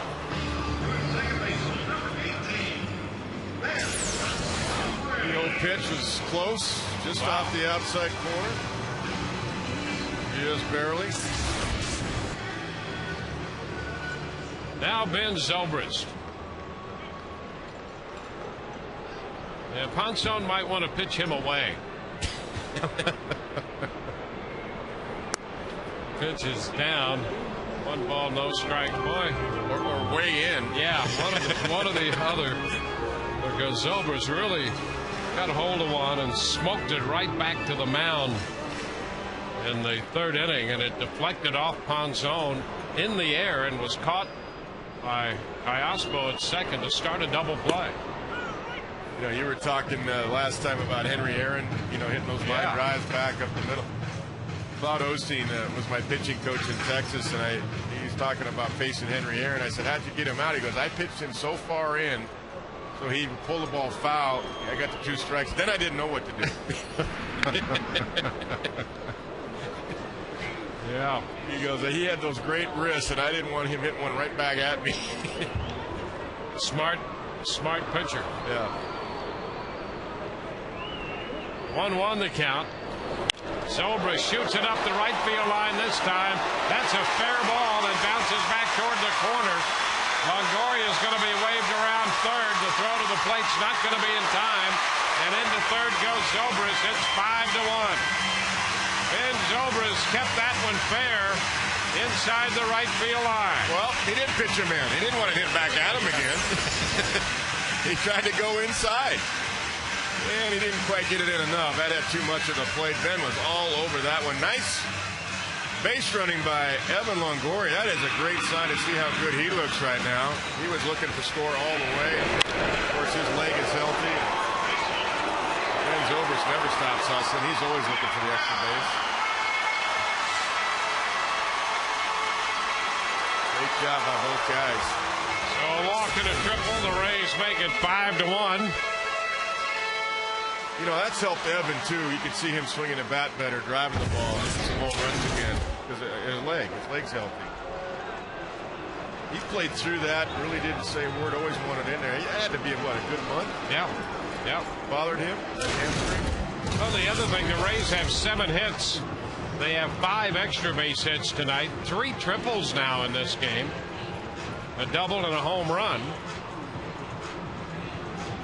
So they have a 4-run lead.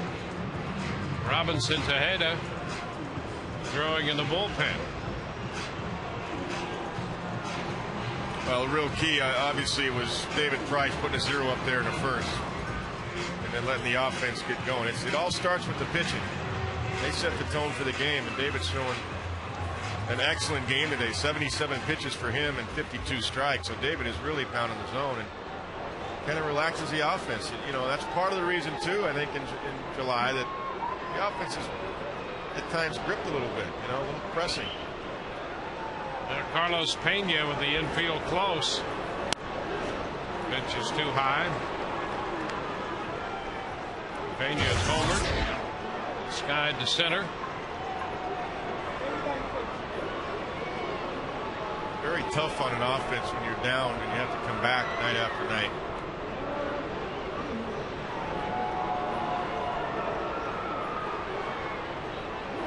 Oh, he's hit by the pitch. Pena hit, so he'll go to first.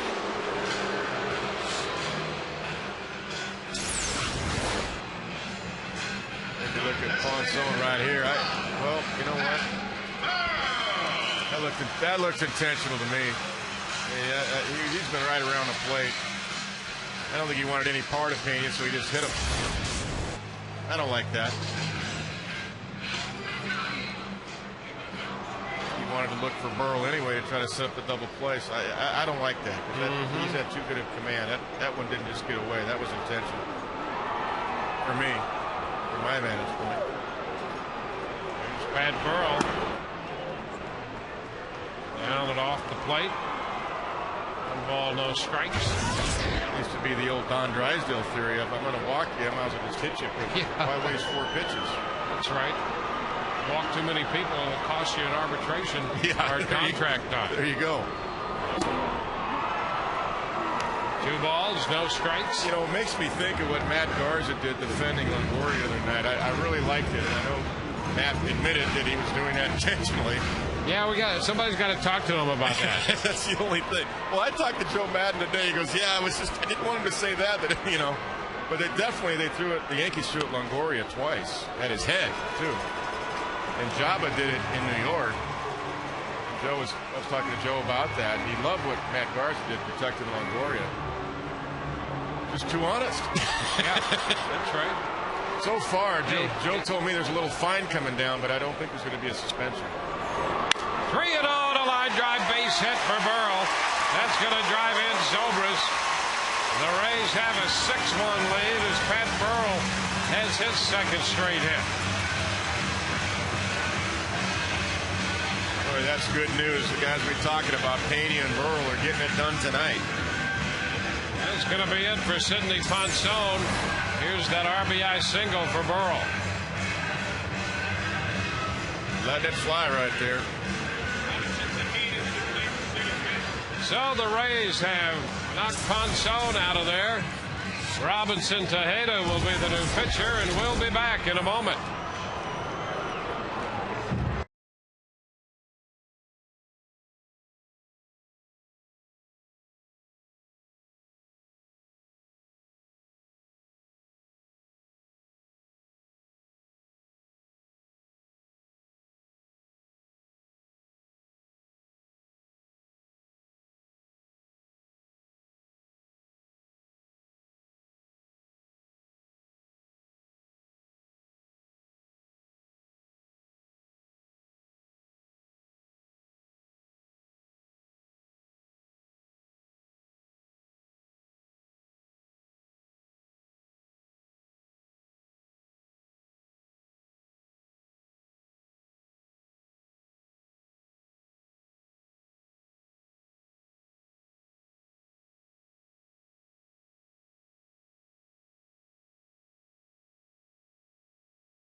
is made for baseball, and this week Fox brings you the National Game of the Week.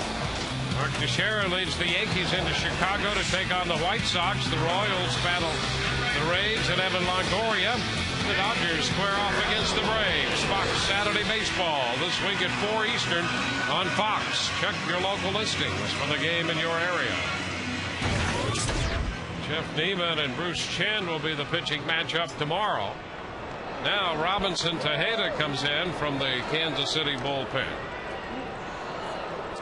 Over 6 earned run average as a team. The bullpen for the Kansas City Royals has an ERA of 4.96. That's 28th in baseball.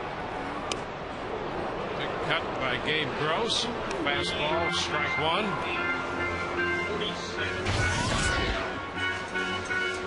4 1/3 for Ponson.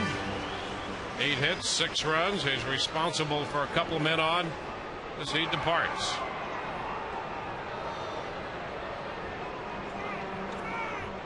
Gross getting time.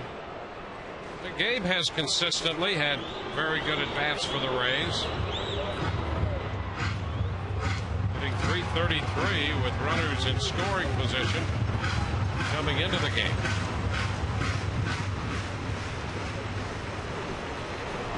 Control issues have been the challenge for Tejeda. There's an example. And over to third goes Pena. No sooner said. Good jump by Pena. A wild pitch charge to Tejeda.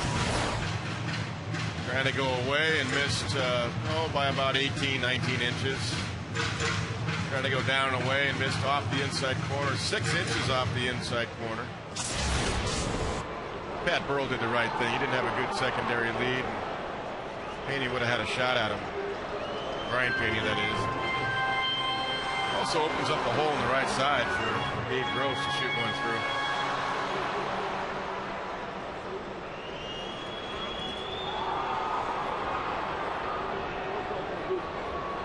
Lefties always like that. Yep. 1-1 now.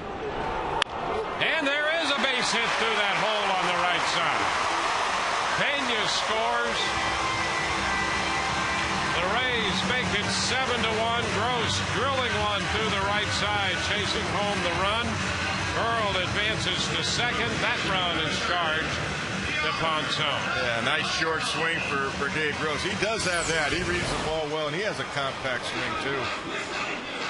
Boy, and he was trying to pull that one. Look at that ball's out over the plate. He saw that hole on the right side. Get Pat Burrell an assist. Staying right there. That's right. Well, that's a team player. Hey, why not? Here's Deanna Navarro. Takes a strike. The Rays have had 5 consecutive in-reach base. 3 have scored. You know the thing about that, though? Why are you holding Pat Burrell on anyway with a big, strong lefty? Yeah, that's right.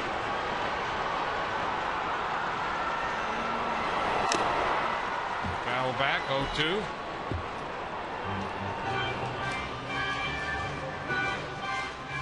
Well, the Rays have put a 7 spot up tonight. So Upton lead off the game with a base hit. That was good news. We've seen an extra base hit parade for the Rays tonight.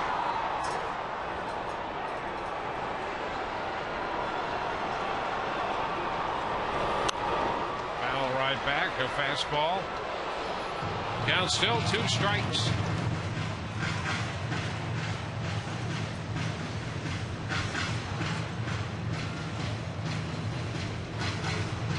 Had it all the way. Yep.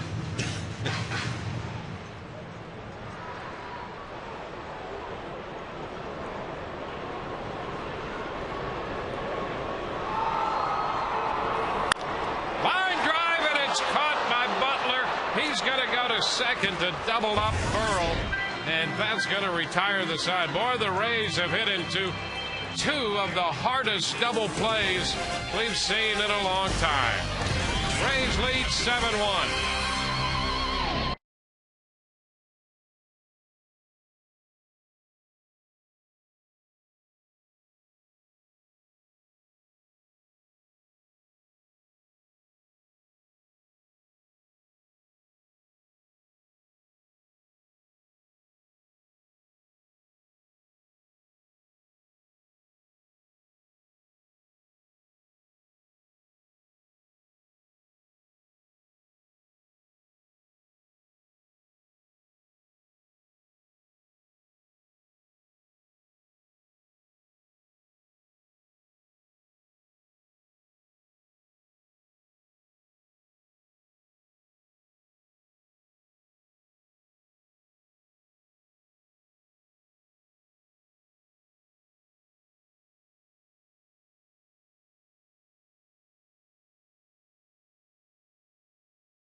Line ended at 4 o'clock today, and from this point on, you have to go through waivers to be traded. Andrew Friedman and his group probably sleep deprived at this point. They did not make a deal, but there were some moves around the big leagues. And Victor Martinez goes from Cleveland to the Boston Red Sox, and the Indians get back Justin Masterson and a couple of minor league pitchers. Also, the AL Central shaken up a little bit today as Jake Peavy goes to the Chicago White Sox. You see the Padres getting Clayton Richard, who pitched against the Rays not too long ago, the lefty Aaron Pareda, Dexter Carter, Adam Russell. Also, Orlando Cabrera will go to the Minnesota Twins. They hoped he was going to get there in time to play shortstop tonight. And Jared Washburn goes to Detroit. And guys, the name most talked about, Roy Halladay, is still in Toronto. Back to you. Halladay had said he thought he was going to stay right there. Yep. And that's what happened. Wave and a miss by Billy Butler. Sixth inning underway. Butler teeing and Callaspo due up.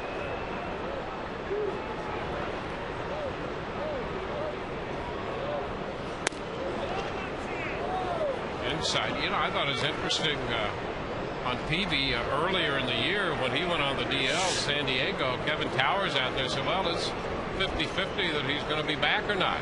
Yeah, they White Sox, I guess, really wanted him, didn't they? Yeah. He's still hurt. They think he's going to be back. They're hoping sometime Late August. Yeah. Well, you know, being on the West Coast, I've seen a lot of him. He can pitch. He's a true ace for me when he's right. I don't know that he's ever really been right this year. Even in the WBC, he didn't look the same. 3-1 the count to Butler. Price with this big lead now, 7-1. Just go out there and throw strikes. Butler has singled and grounded to second.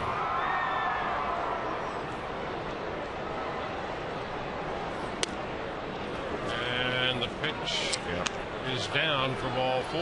Yeah, you'd like to see David be able to go at least 7 tonight. Forget about that one now and come back and pound the zone. Made 82 pitches, one hitter into the 6th.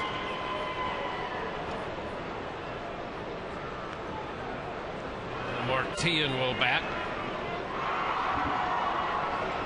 Yankees and the White Sox, last time we checked, tied 5-5 in the 4th inning. That's a nice pitch. 1. A slider. He's got that working tonight. Works, don't fix it. Stay with it.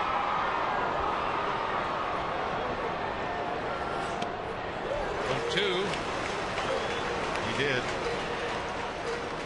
Baltimore batting in the bottom of the 8th, trailing Boston 6-5 with that 2-strike pitch. Ball down better.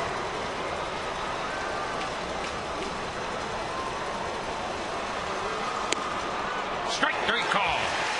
He got him. Fastball that time. 3rd strikeout for Price. 1 away.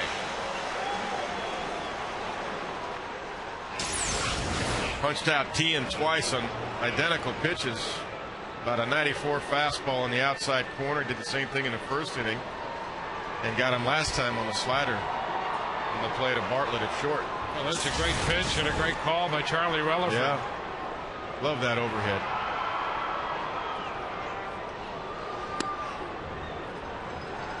Pitch to Callaspo is high. 1 ball and no strikes. I'm right there with you. I like it too. That shot. Well, you get a pretty good read on how good the umpires are on the corners, especially the outside corner. High popper right side. Zobra's backing out for it. 2 gone. The Rays All-Star T-shirt series will continue Tuesday and Wednesday when the Rays take on the Red Sox. First 10,000 fans in Rays gear receive a Carlos Pena All-Star T-shirt Tuesday night and an Evan Longoria T-shirt Wednesday night. Visit RaysBaseball.com to get your tickets and more info on the limited edition All-Star T-shirt series.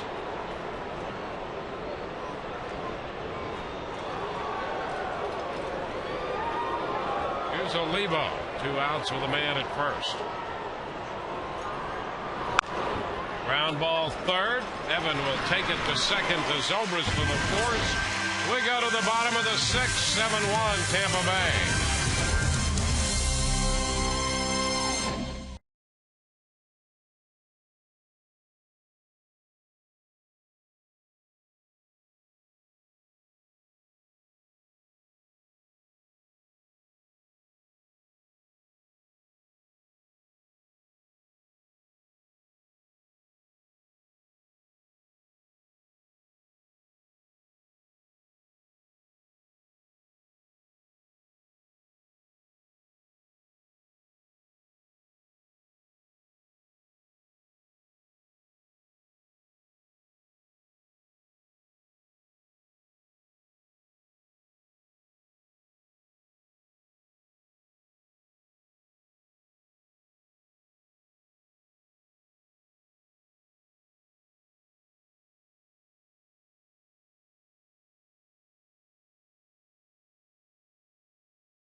Baseball on Sun Sports, brought to you by Amscott. You're okay with us. And by Gulf Coast Honda. Visit GulfCoastHondaDealers.com to find great deals on fuel-efficient Hondas.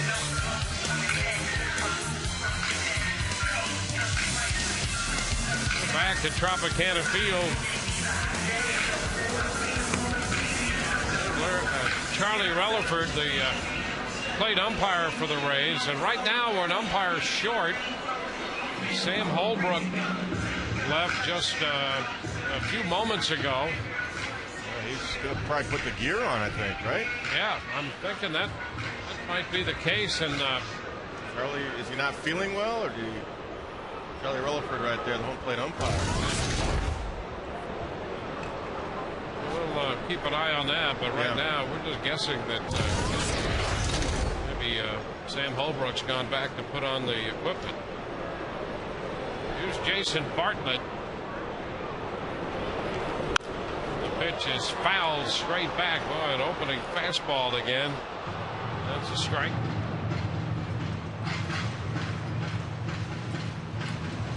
First and third now. Larry Vanover at first base.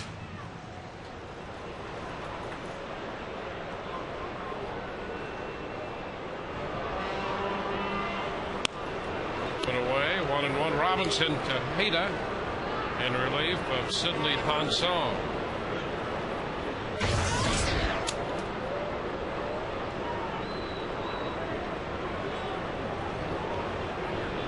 Jason hitting .337.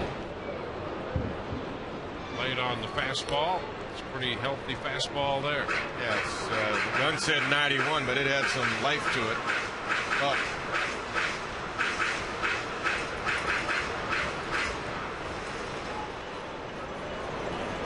All 7 runs charged to the Kansas City starter.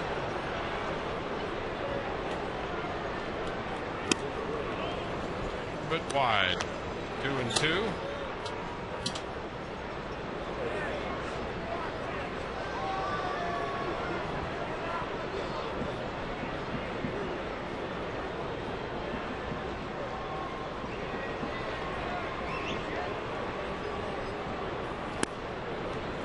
And a full count. Tejeda was in front of him, and now all the way out. You know, I was thinking about the Red Sox. How many first basemen do they need? Exactly right. They've accumulated a bunch of them over there. I mean, they traded LaRoche for Casey Kochman. They swapped first baseman with Atlanta as well. Victor Martinez, David Ortiz, Kevin Youkilis. Yeah. Of course, Ortiz is the DH. No more interleague play, but I thought they were going to flip Casey Kochman. I thought they got him to move him somewhere else. Another piece. 3-2, foul back, the fastball. We'll see another 3-2 pitch. Nick Johnson went to the Marlins. They got their first baseman they were talking about.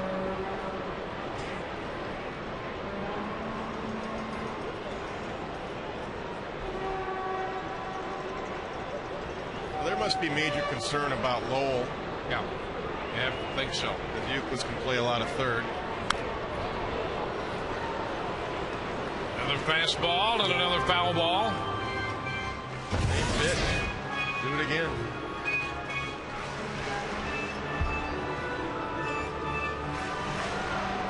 Robinson, the hitter, originally with the Phillies, in Texas.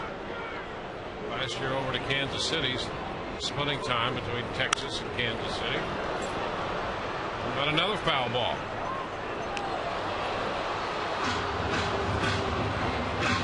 This will be the 10th pitch of the at-bat coming up.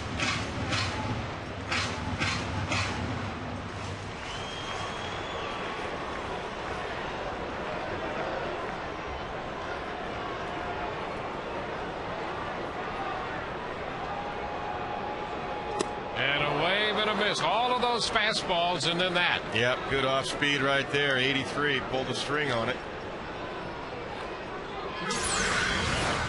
About 11 miles an hour slower with the changeup right there. Good pitch by Tejeda. You got to be looking fastball though if you're Jason. I mean, you had 5 or 6 of them at about 94, 95.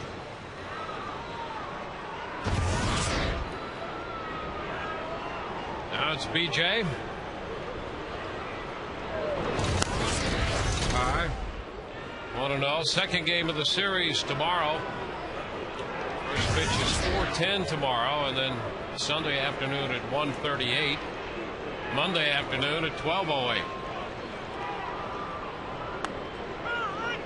This one drops in there for a strike.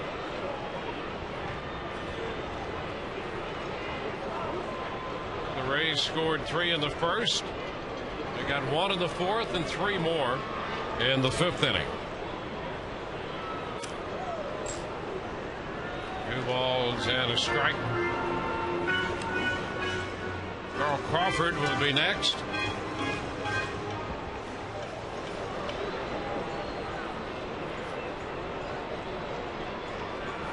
It's Carl. He's 2 for 3 tonight. BJ in there now, 1 for 3. Started the Rays offense with a first inning single that scored.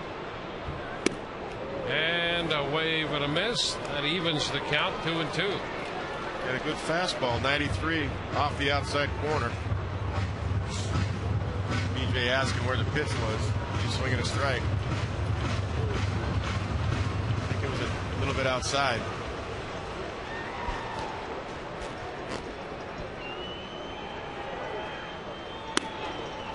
Now full count.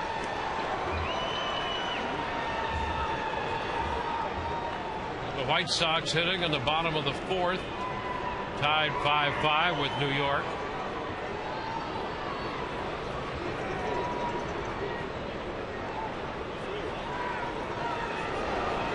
BJ lifts this one into left center. DeJesus is right there for it. 2 gone. Look at the Buick Pontiac GMC dealers road ahead for the Rays. 3 more left with Kansas City and 2 with Boston on this homestand. Then the Rays go to Seattle to play the Mariners and then down to LA to take on the Angels before they're back on the 14th against Toronto.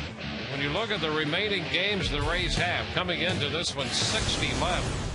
36 against teams with records over 500 and some good teams in that group. Crawford did not offer. 1 ball, no strikes.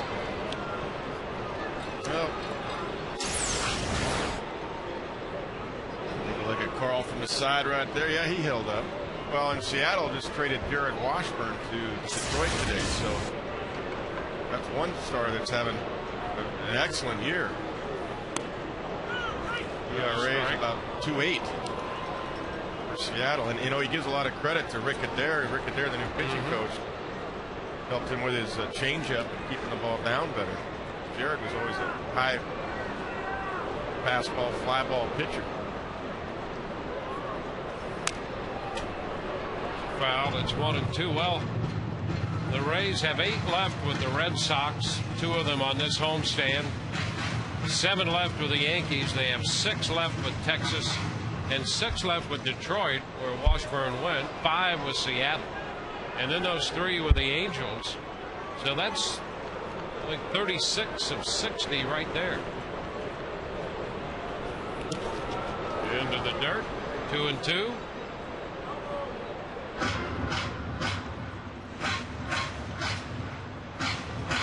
The other side of that, though, the Rays clearly are in a position to determine their own fate. And you wouldn't want it any other way. Well, that's the way I look at it, yeah. You had a chance against the Yankees to get a series. That didn't happen, but now you got to. Carl waves and misses. He's out on strikes. You got to try to sweep if you can against teams like Kansas City. We go to the 7th, 7-1 Rays.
To the 7th inning, getting ready for the rest of this game and a little post-game concert. We're joined by Flo Rida right now. Flo, what do you think about this whole venue? Big crowd on hand. You ready to get these guys pumped up? Oh yeah, most definitely.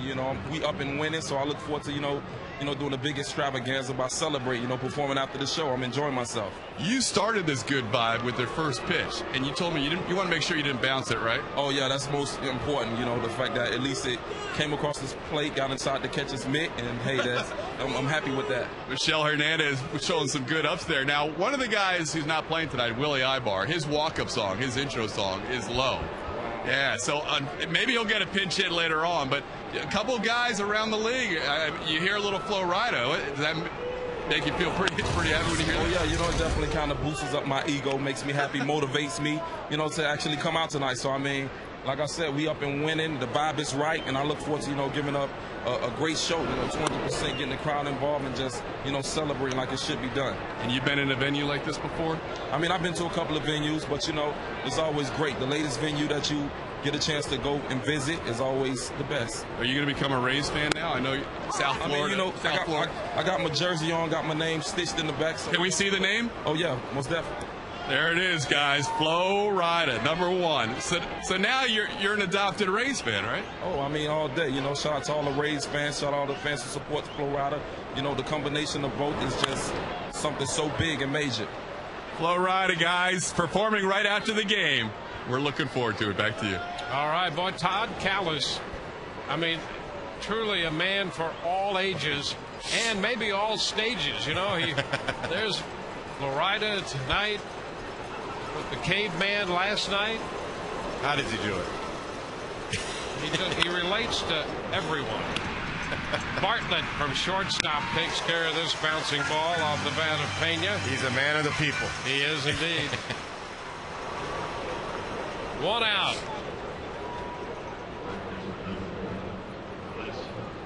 Sam Holbrook has taken over behind the plate. Holbrook hails from the great state of Kentucky.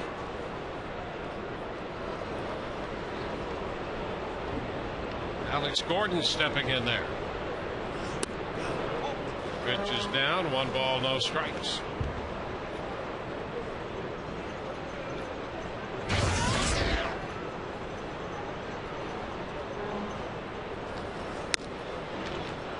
It's too high.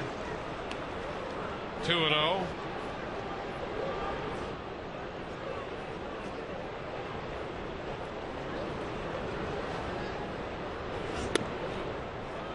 Price falls behind the left-handed bat of Gordon. You know, he's done a nice job tonight on the lefties too, overall, between Tian and Alex Gordon, which has been an issue this year, left-handed hitters.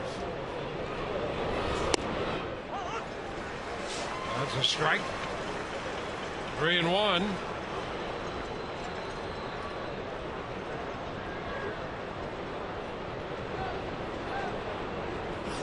Oh, a broken bat. Look out. Fly ball to center, caught by B.J. Upton. And the barrel end of that bat, it split. Part of it wound up on the infield and part of it wound up in the stands. And they're very fortunate that there were no injuries on that. That bat exploded. Yeah, that's lethal. That jagged edge there of the end of the bat.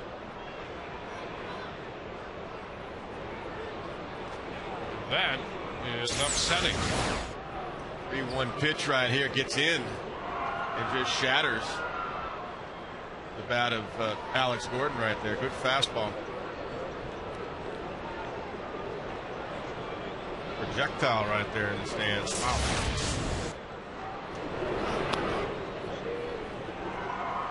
Well, Betancourt takes the pitch down. 1 ball, no strikes.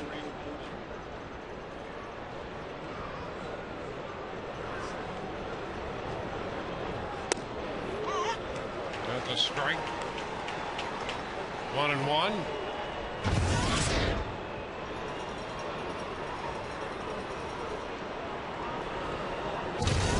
100 pitches on the night for Price right now. 2 balls and a strike.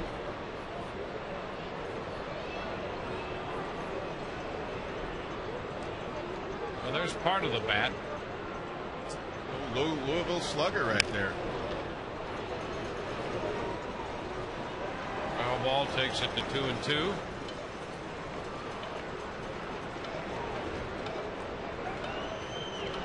Yeah, David trying to get through 7. Exactly what we talked about last inning. He's on the verge of that.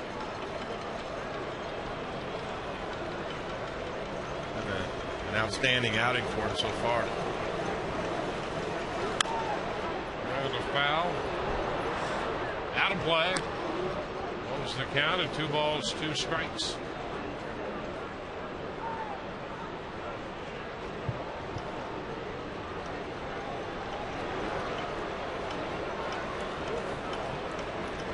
Price trying to finish off the 7th. Line drive caught by Longoria to retire the side.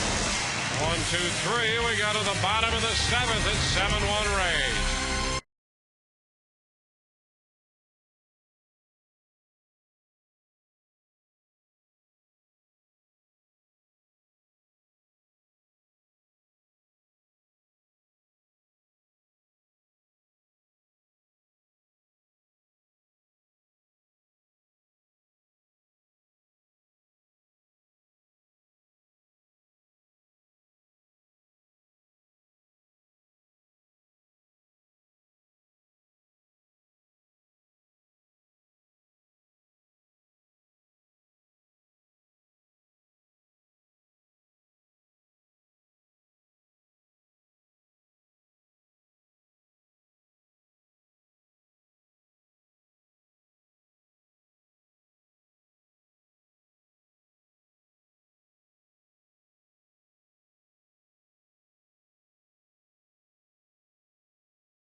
AT&T, the nation's fastest 3G network. AT&T, your world delivered.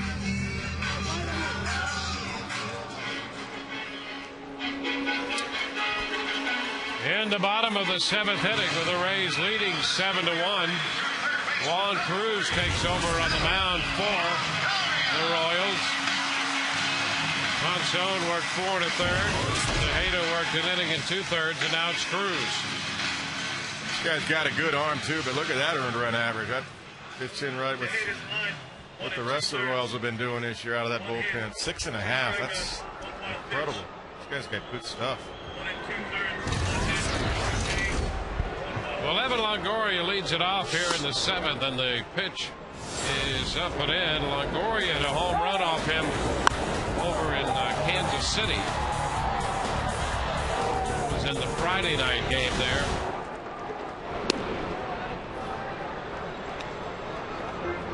Two 2-0 the count.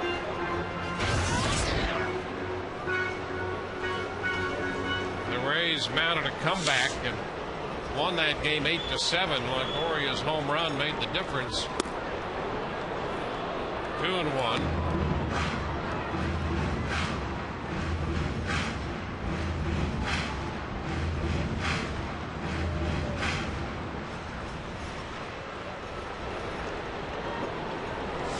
What we saw in Kansas City was a very good arm and a changeup that he telegraphs. Yeah, that's the good arm right there. 93 fastball up.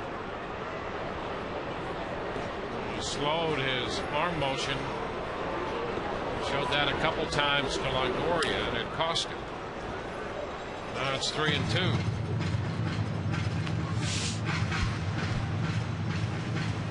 Interesting too, because the Royals had a good bullpen last year. I mean, Soria, obviously he's had some injuries too, but he's an outstanding closer. Soria. 3-2, lifted toward left. Jesus is there, and he makes the catch. But they traded Leo Nunez to get Mike Jacobs from the Marlins. They also traded Ramirez, who's doing a great job for the Red Sox, to get Coco Fritz. They wanted more offense. First, Coco's been out. Jacobs, he got 14 home runs. He's hitting 218. They went out and signed Farnsworth, trying to replace those two guys. Ben Zobrist. Pitch is low. 1-0.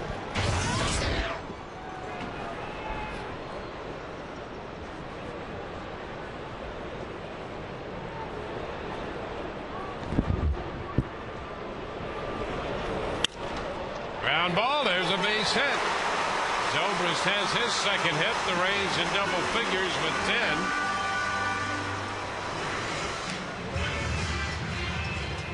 And right through the right side to give him 2 for 4. Yeah, Ben's hit the ball hard 3 times, including that line drive double play off the arm of Monson.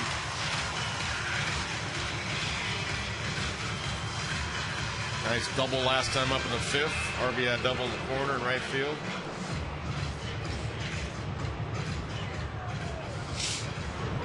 Now here's Carlos Pena. Red Sox have won tonight. It's a 6-5 final at Baltimore.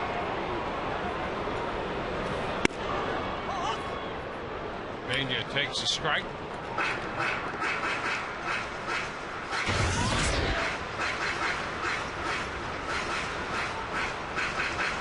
White Sox just went ahead of the Yankees. Quentin hits a double in the 5th. They got second and third, nobody out. 65 White Sox.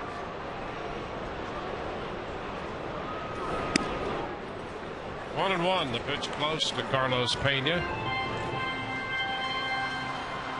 Carlos homered in the first. Was hit by a pitch his last time up.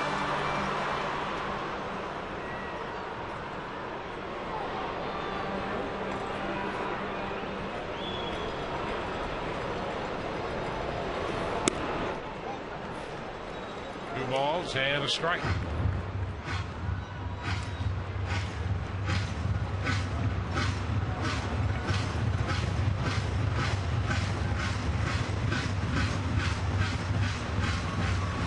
first game of a 4-game series with Kansas City. Boston also in on this homestand for 2 games.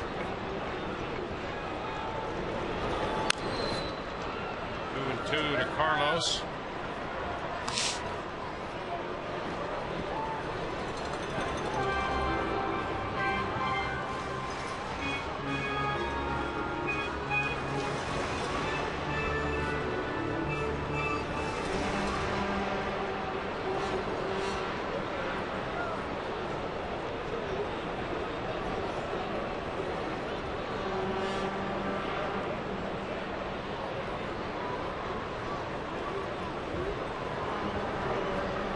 Cruz working his first inning in relief in this game. Rays have won all 6 meetings this season. 3 here and 3 in Kansas City. They lead in this one in the 7th. It's taking more time, and Pena takes more time. So these 2 guys trying to outweigh each other here.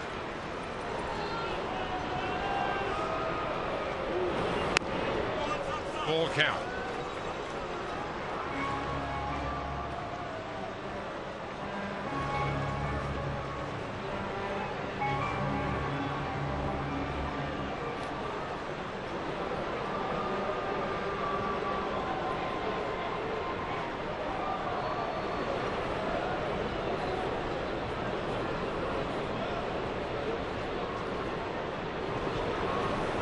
And ball 4 is inside.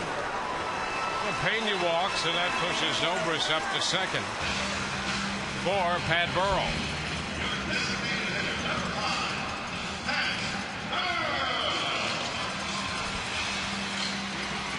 Take a look at some of the numbers in this season series. The Rays winning 6 in a row. They've averaged 5.7 runs a game. No runs out of the bullpen allowed in this season's series.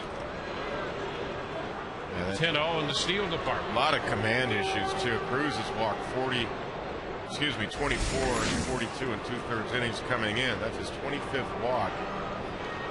You put 39, now 40 base hits. I mean, that's a lot of base runners. That's a lot of base runners. Almost 1 3/4 per inning out of relief. That's not going to get it done, and that's been a big problem for the Royals all year.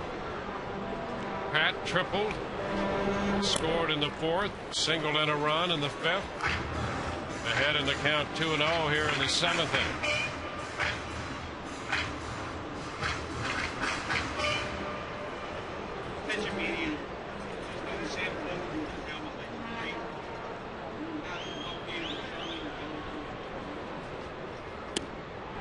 That's a strike. 2-1.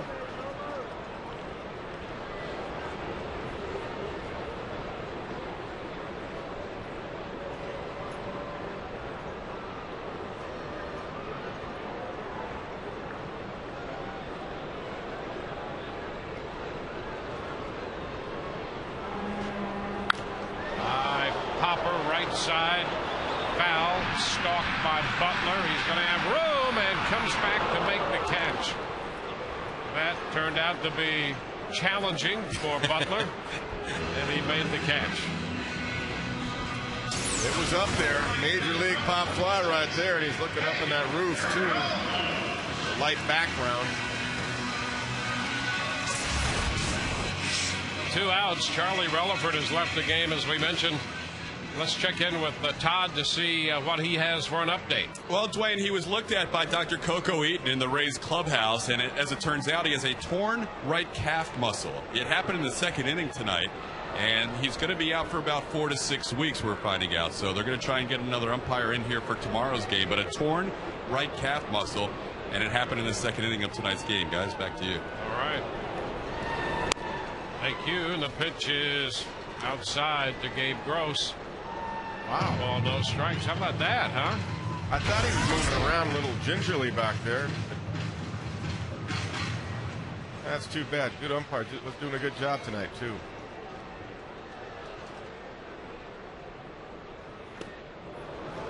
1-1. Well, he obviously tried to grind it out. Sure did. And just got to the point where he couldn't do that. And last inning, Sam Holbrook took over.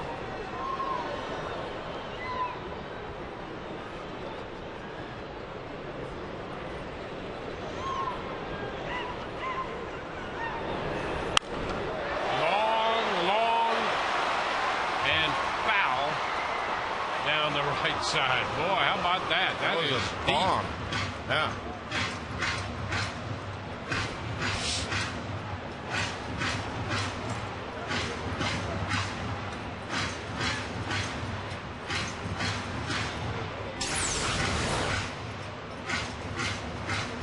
Well, they tried to get in, and Gabe got his hands inside it. Smoked it. Foul.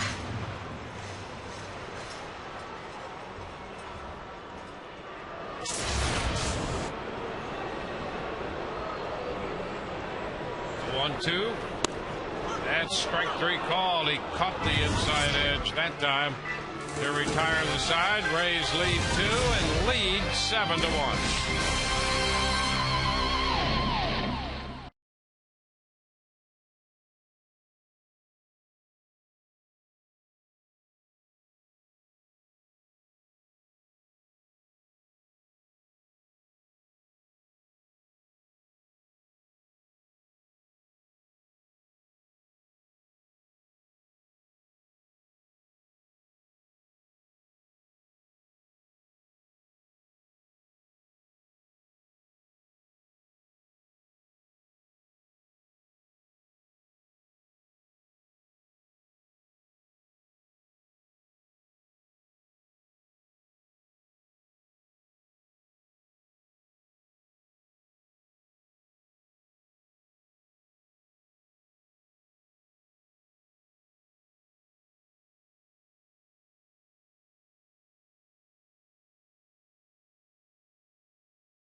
Hold of the day brought to you by Just for Men Hair Color. In the Rays bullpen, the whole leaders, Grant Balfour and Dan Wheeler, next with Joe Nelson, Brian Schaus and J.P. Howell. Middle relievers keep their teams in the game. You too can stay in the game with Just for Men Hair Color.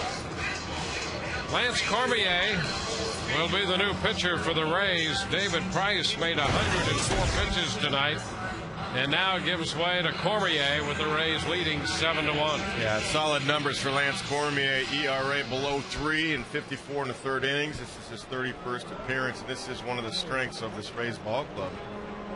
Bullpen ERA overall as a group is 3.44. That's second in the American League. David DeJesus, the first man to face Cormier, and the pitch is low. 1 ball, no strikes. Cormier pitched 1 inning in Wednesday's game in relief of Garza.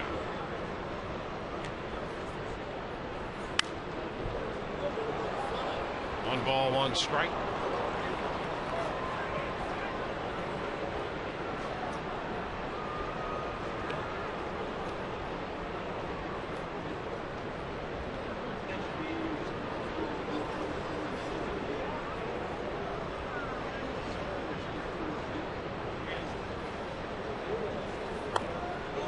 Pitch is down.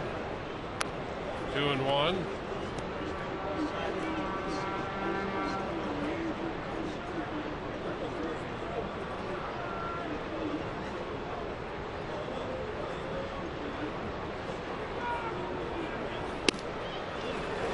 1-2. Nice pitch. It was good breaker right there.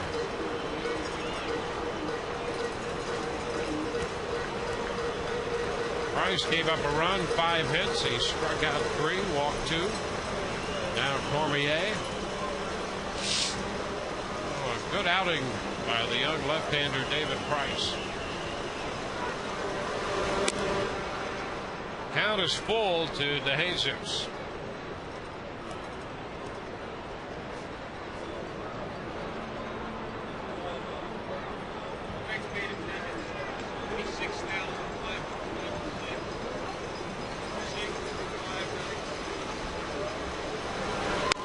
Strike 3 call. That's a fastball that caught the corner.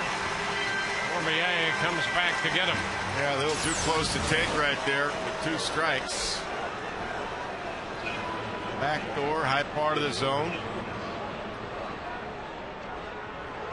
It had plenty of the outside corners. It's just a matter if it was high or not.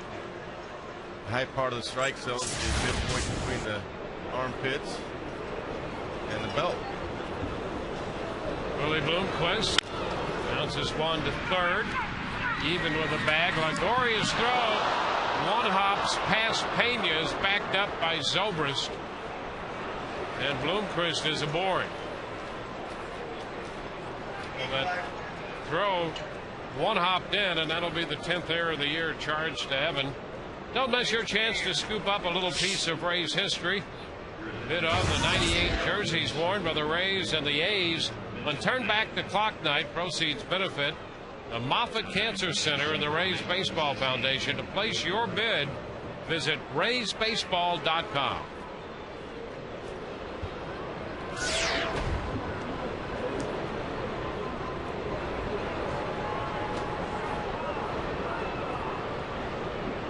It's Myers running at first now for Bloomquist. The pitch to Butler is low. 1 ball, no strikes. You know, does Ben Zobrist never stop hustling? I mean, You're right. He saved. Most guys would have taken that for granted and said, "Oh, you know, I'll jog over that way." But he was busting his tail that way. Knew it was going to be a tough play, a close play. There's a strike, and it's 1-1. Keeps the double play in order by his hustle.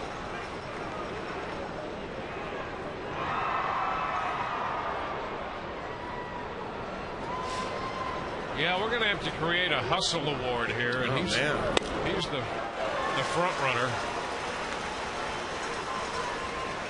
1-2. He just plays hard, hustles, pays attention. Now, every time he hits the ball, you know, in the air, he runs. I mean, he's on second base. Ground ball, shortstop. Bartlett is over. It's 1. Gets the throw away, and it's just not in time. He couldn't quite get enough on it. And Butler is safe at first on the force by Meyer. 2 gone. You know what? Ben did the right thing because you got a 6-run lead, and that's the last thing you need is somebody taking you out and tearing your knee up. And Meyer tried to do that. He went across the bag to try to break that up. And Ben got out of the way, used the bag as his shield right there. And when he did that, he didn't have to throw. But that was the right move. Take the sure out and don't get hurt. Here's Martian.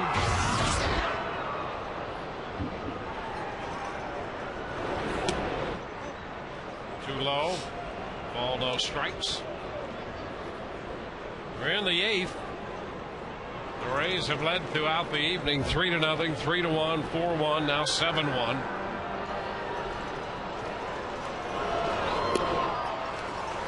Teeing out front on the breaking ball. Rays Live, the post game comes up immediately following our contest.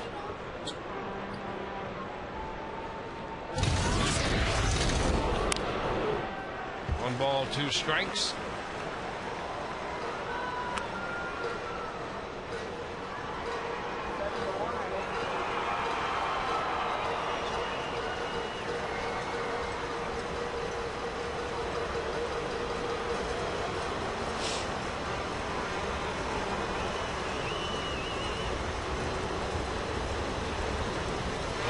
Pitch.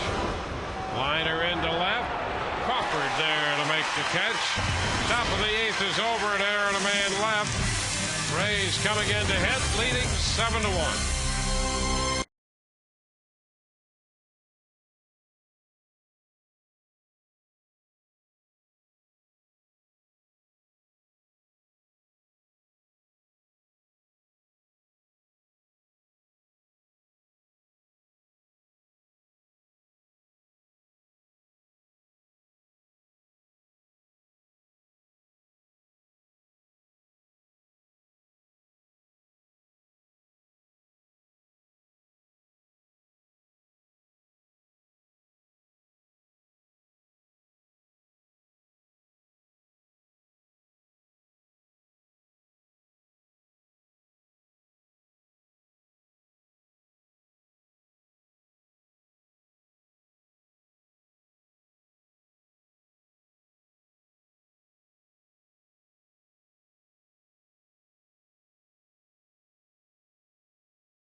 Home Sunday game is Kids Sunday on Sun Sports and Fox Sports Florida.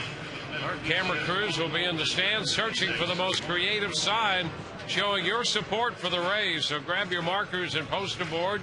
Get to work. Kids with the best sign will be seen on live TV during our telecast. All part of Kids Sunday on Sun Sports and Fox Sports Florida.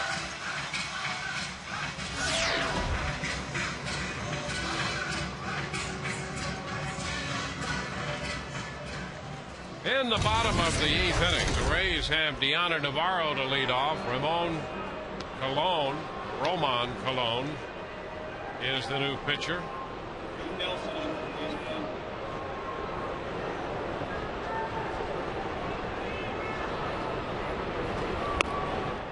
Deanna Navarro takes a strike.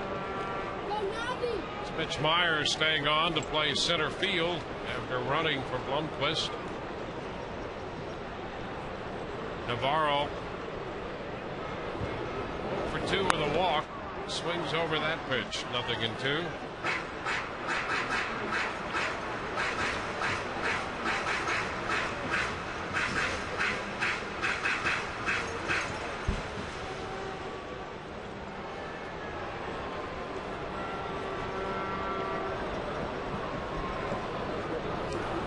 Play high.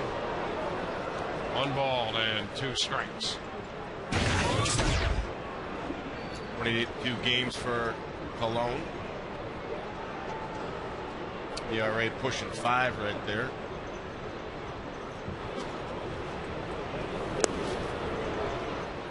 Two and two.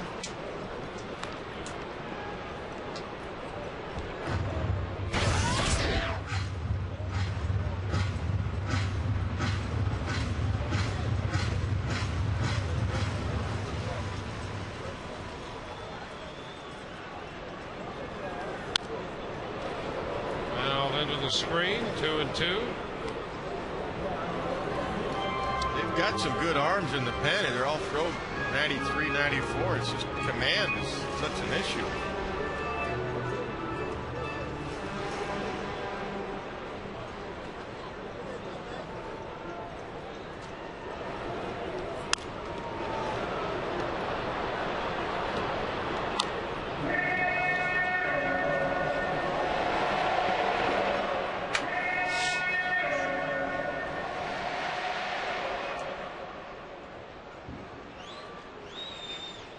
Deanna hit the ball like a bullet down to first in the 5th inning, and that resulted in a double play. It hits this one a long way, high and deep, and gone.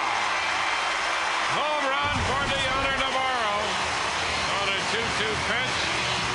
Navarro run game with his 6th home run of the year.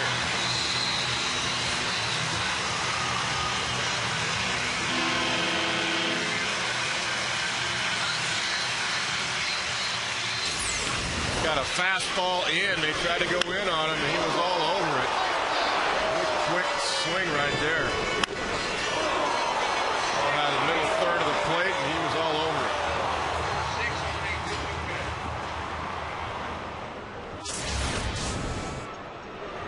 So Navi connects. Jason Bartlett down and away.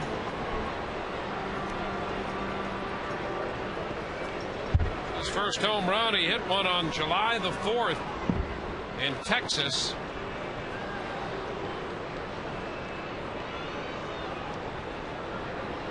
That one came right-handed. This one from the left side. 1-1.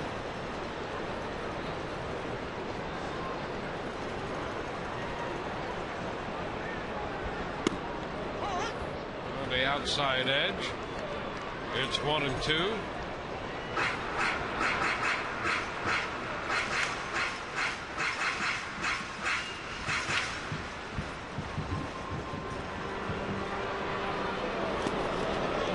Bartlett checked in time as Larry Vanover.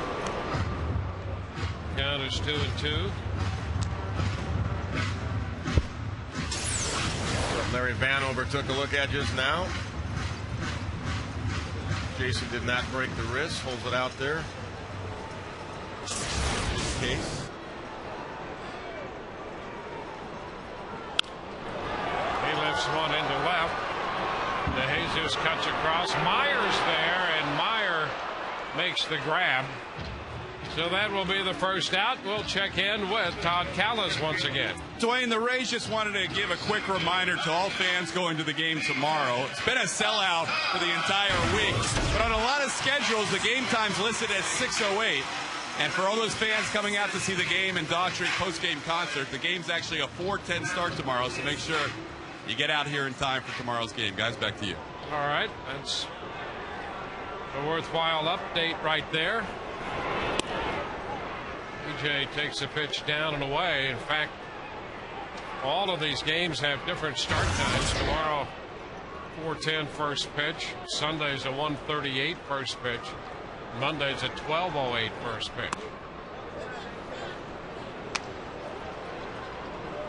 2-0 the count.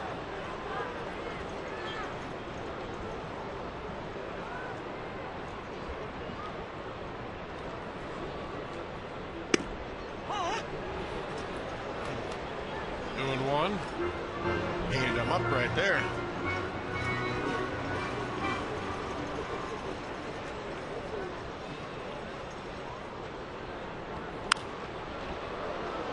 It's out of play.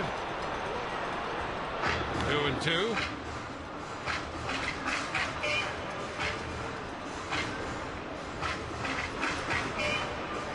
Boston beat Baltimore 6-5. John Smoltz, by the way, got the win in that game. His second win. He's 2-4. Jay takes it outside. 2 slider, and the count goes to 3-2 now.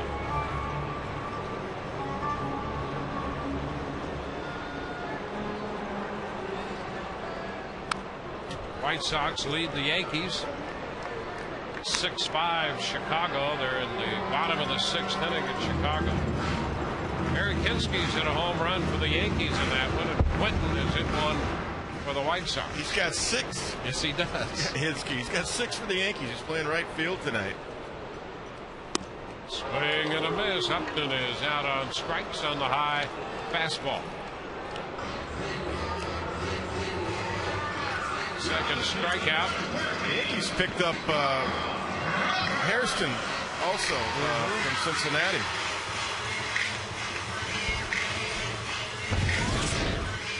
Play some infield, little outfield.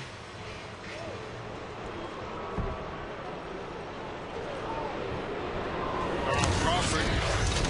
Pitch is low. 1-0. You're right about the Kansas City bullpen.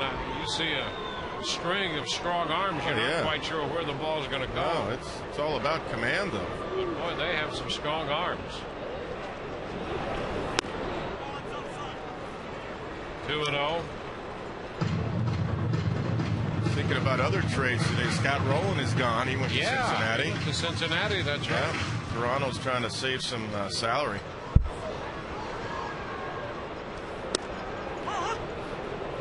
Two and one. That's good. The Rays don't see him next time. See Toronto. That's right. He's having a good year.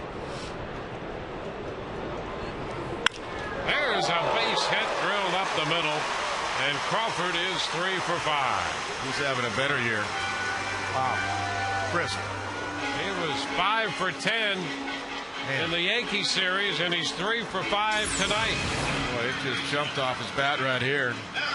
Fastball right down the middle, and shoots it right back through the box.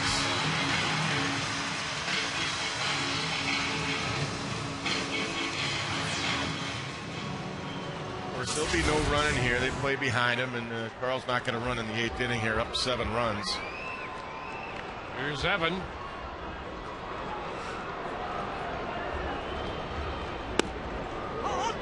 It's a strike on the outer part of the plate.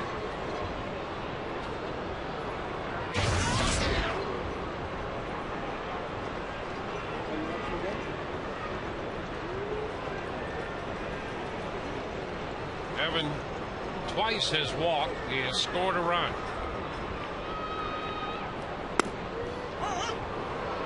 0-2.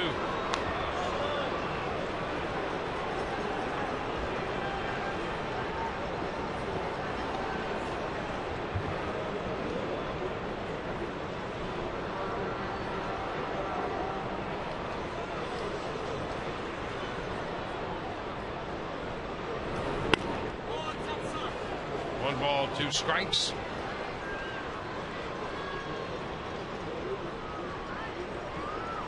Eight runs, 12 hits for the Rays tonight.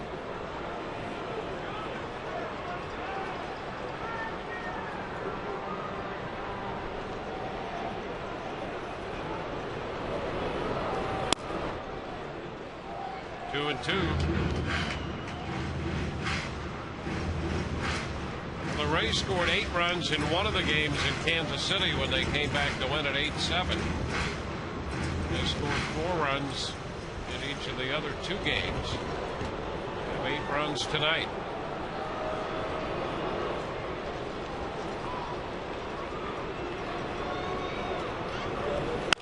Ground ball, shortstop. Betancourt to second for the force to retire the side. We're at the end of 8, 8-1 Tampa Bay.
8-1 Rays. Bottom half of the 8th inning is over, but in the bottom of the 8th, Yonder Navarro hit this home run over the right field wall. Good timing for Navi, guys, because his parents are here from Venezuela. They haven't seen him play in 2 years, and here they are. The Navarros in town for Venezuela for the whole homestand. Good timing. Home run while they're here. Guys, back to you. All right, way to go, Todd. Yeah, very cool. He is on the spot. So they're enjoying the home run by Yonder Navarro. Ayaspo hits it on the ground, knocked down by Joe Nelson, and he throws wildly to first base. And Nelson is limping a little bit as he tried to get over to back up that play, and Ayaspo winds up at third on the error, the bad throw by Nelson. Let's see if he's okay. Yeah, Joe with those long legs, big leg kick right there. Nice job to knock it down and just rush his throw a little bit. And has it a 3-base throwing error right there. Good chance for Carlos. He had a little bit more time than he thought. Ayaspo is at third with nobody out on the error. Second error in the last 2 innings committed by the Rays. Mike Jacobs will pinch hit. Pitch is down. Ball, no strikes.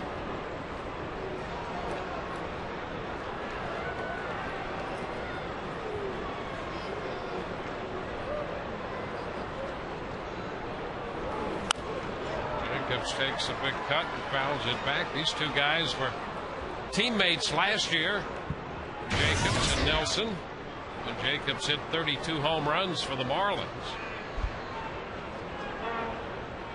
Hit 32 home runs and drove in over 90 runs for Florida a year ago. Yeah, and that's what Kansas City was looking for when they traded Leo Nunez. They wanted that kind of power and big long swing right there. 1-2.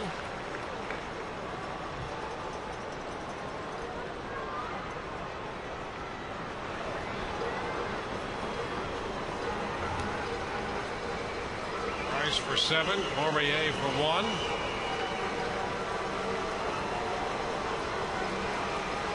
Nelson facing his second hitter. 2 balls, 2 strikes.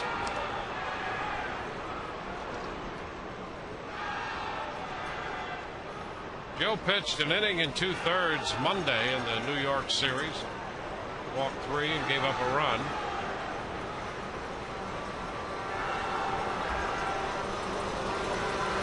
And he has Jacobs out in front.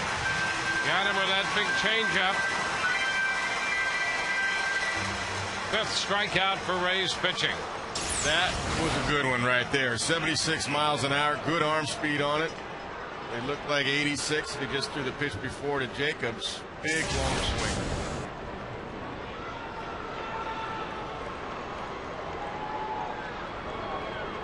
Brian Pena.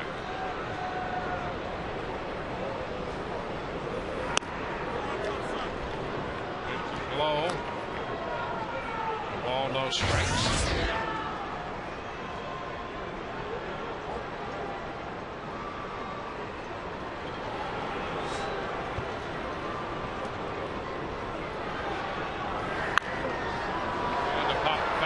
Going to be out of play.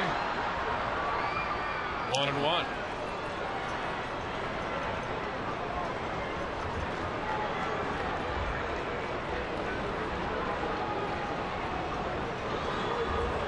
Resistance pays off. Little souvenir. It's souvenir. Save the beverage.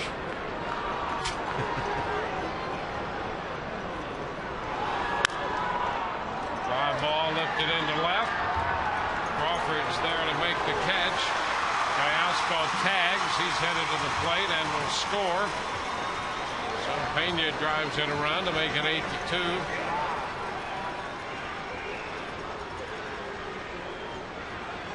So the sacrifice fly nets the run. Will be unearned to the account of Nelson. So the bases are empty with 2 outs. Alex Gordon stepping in.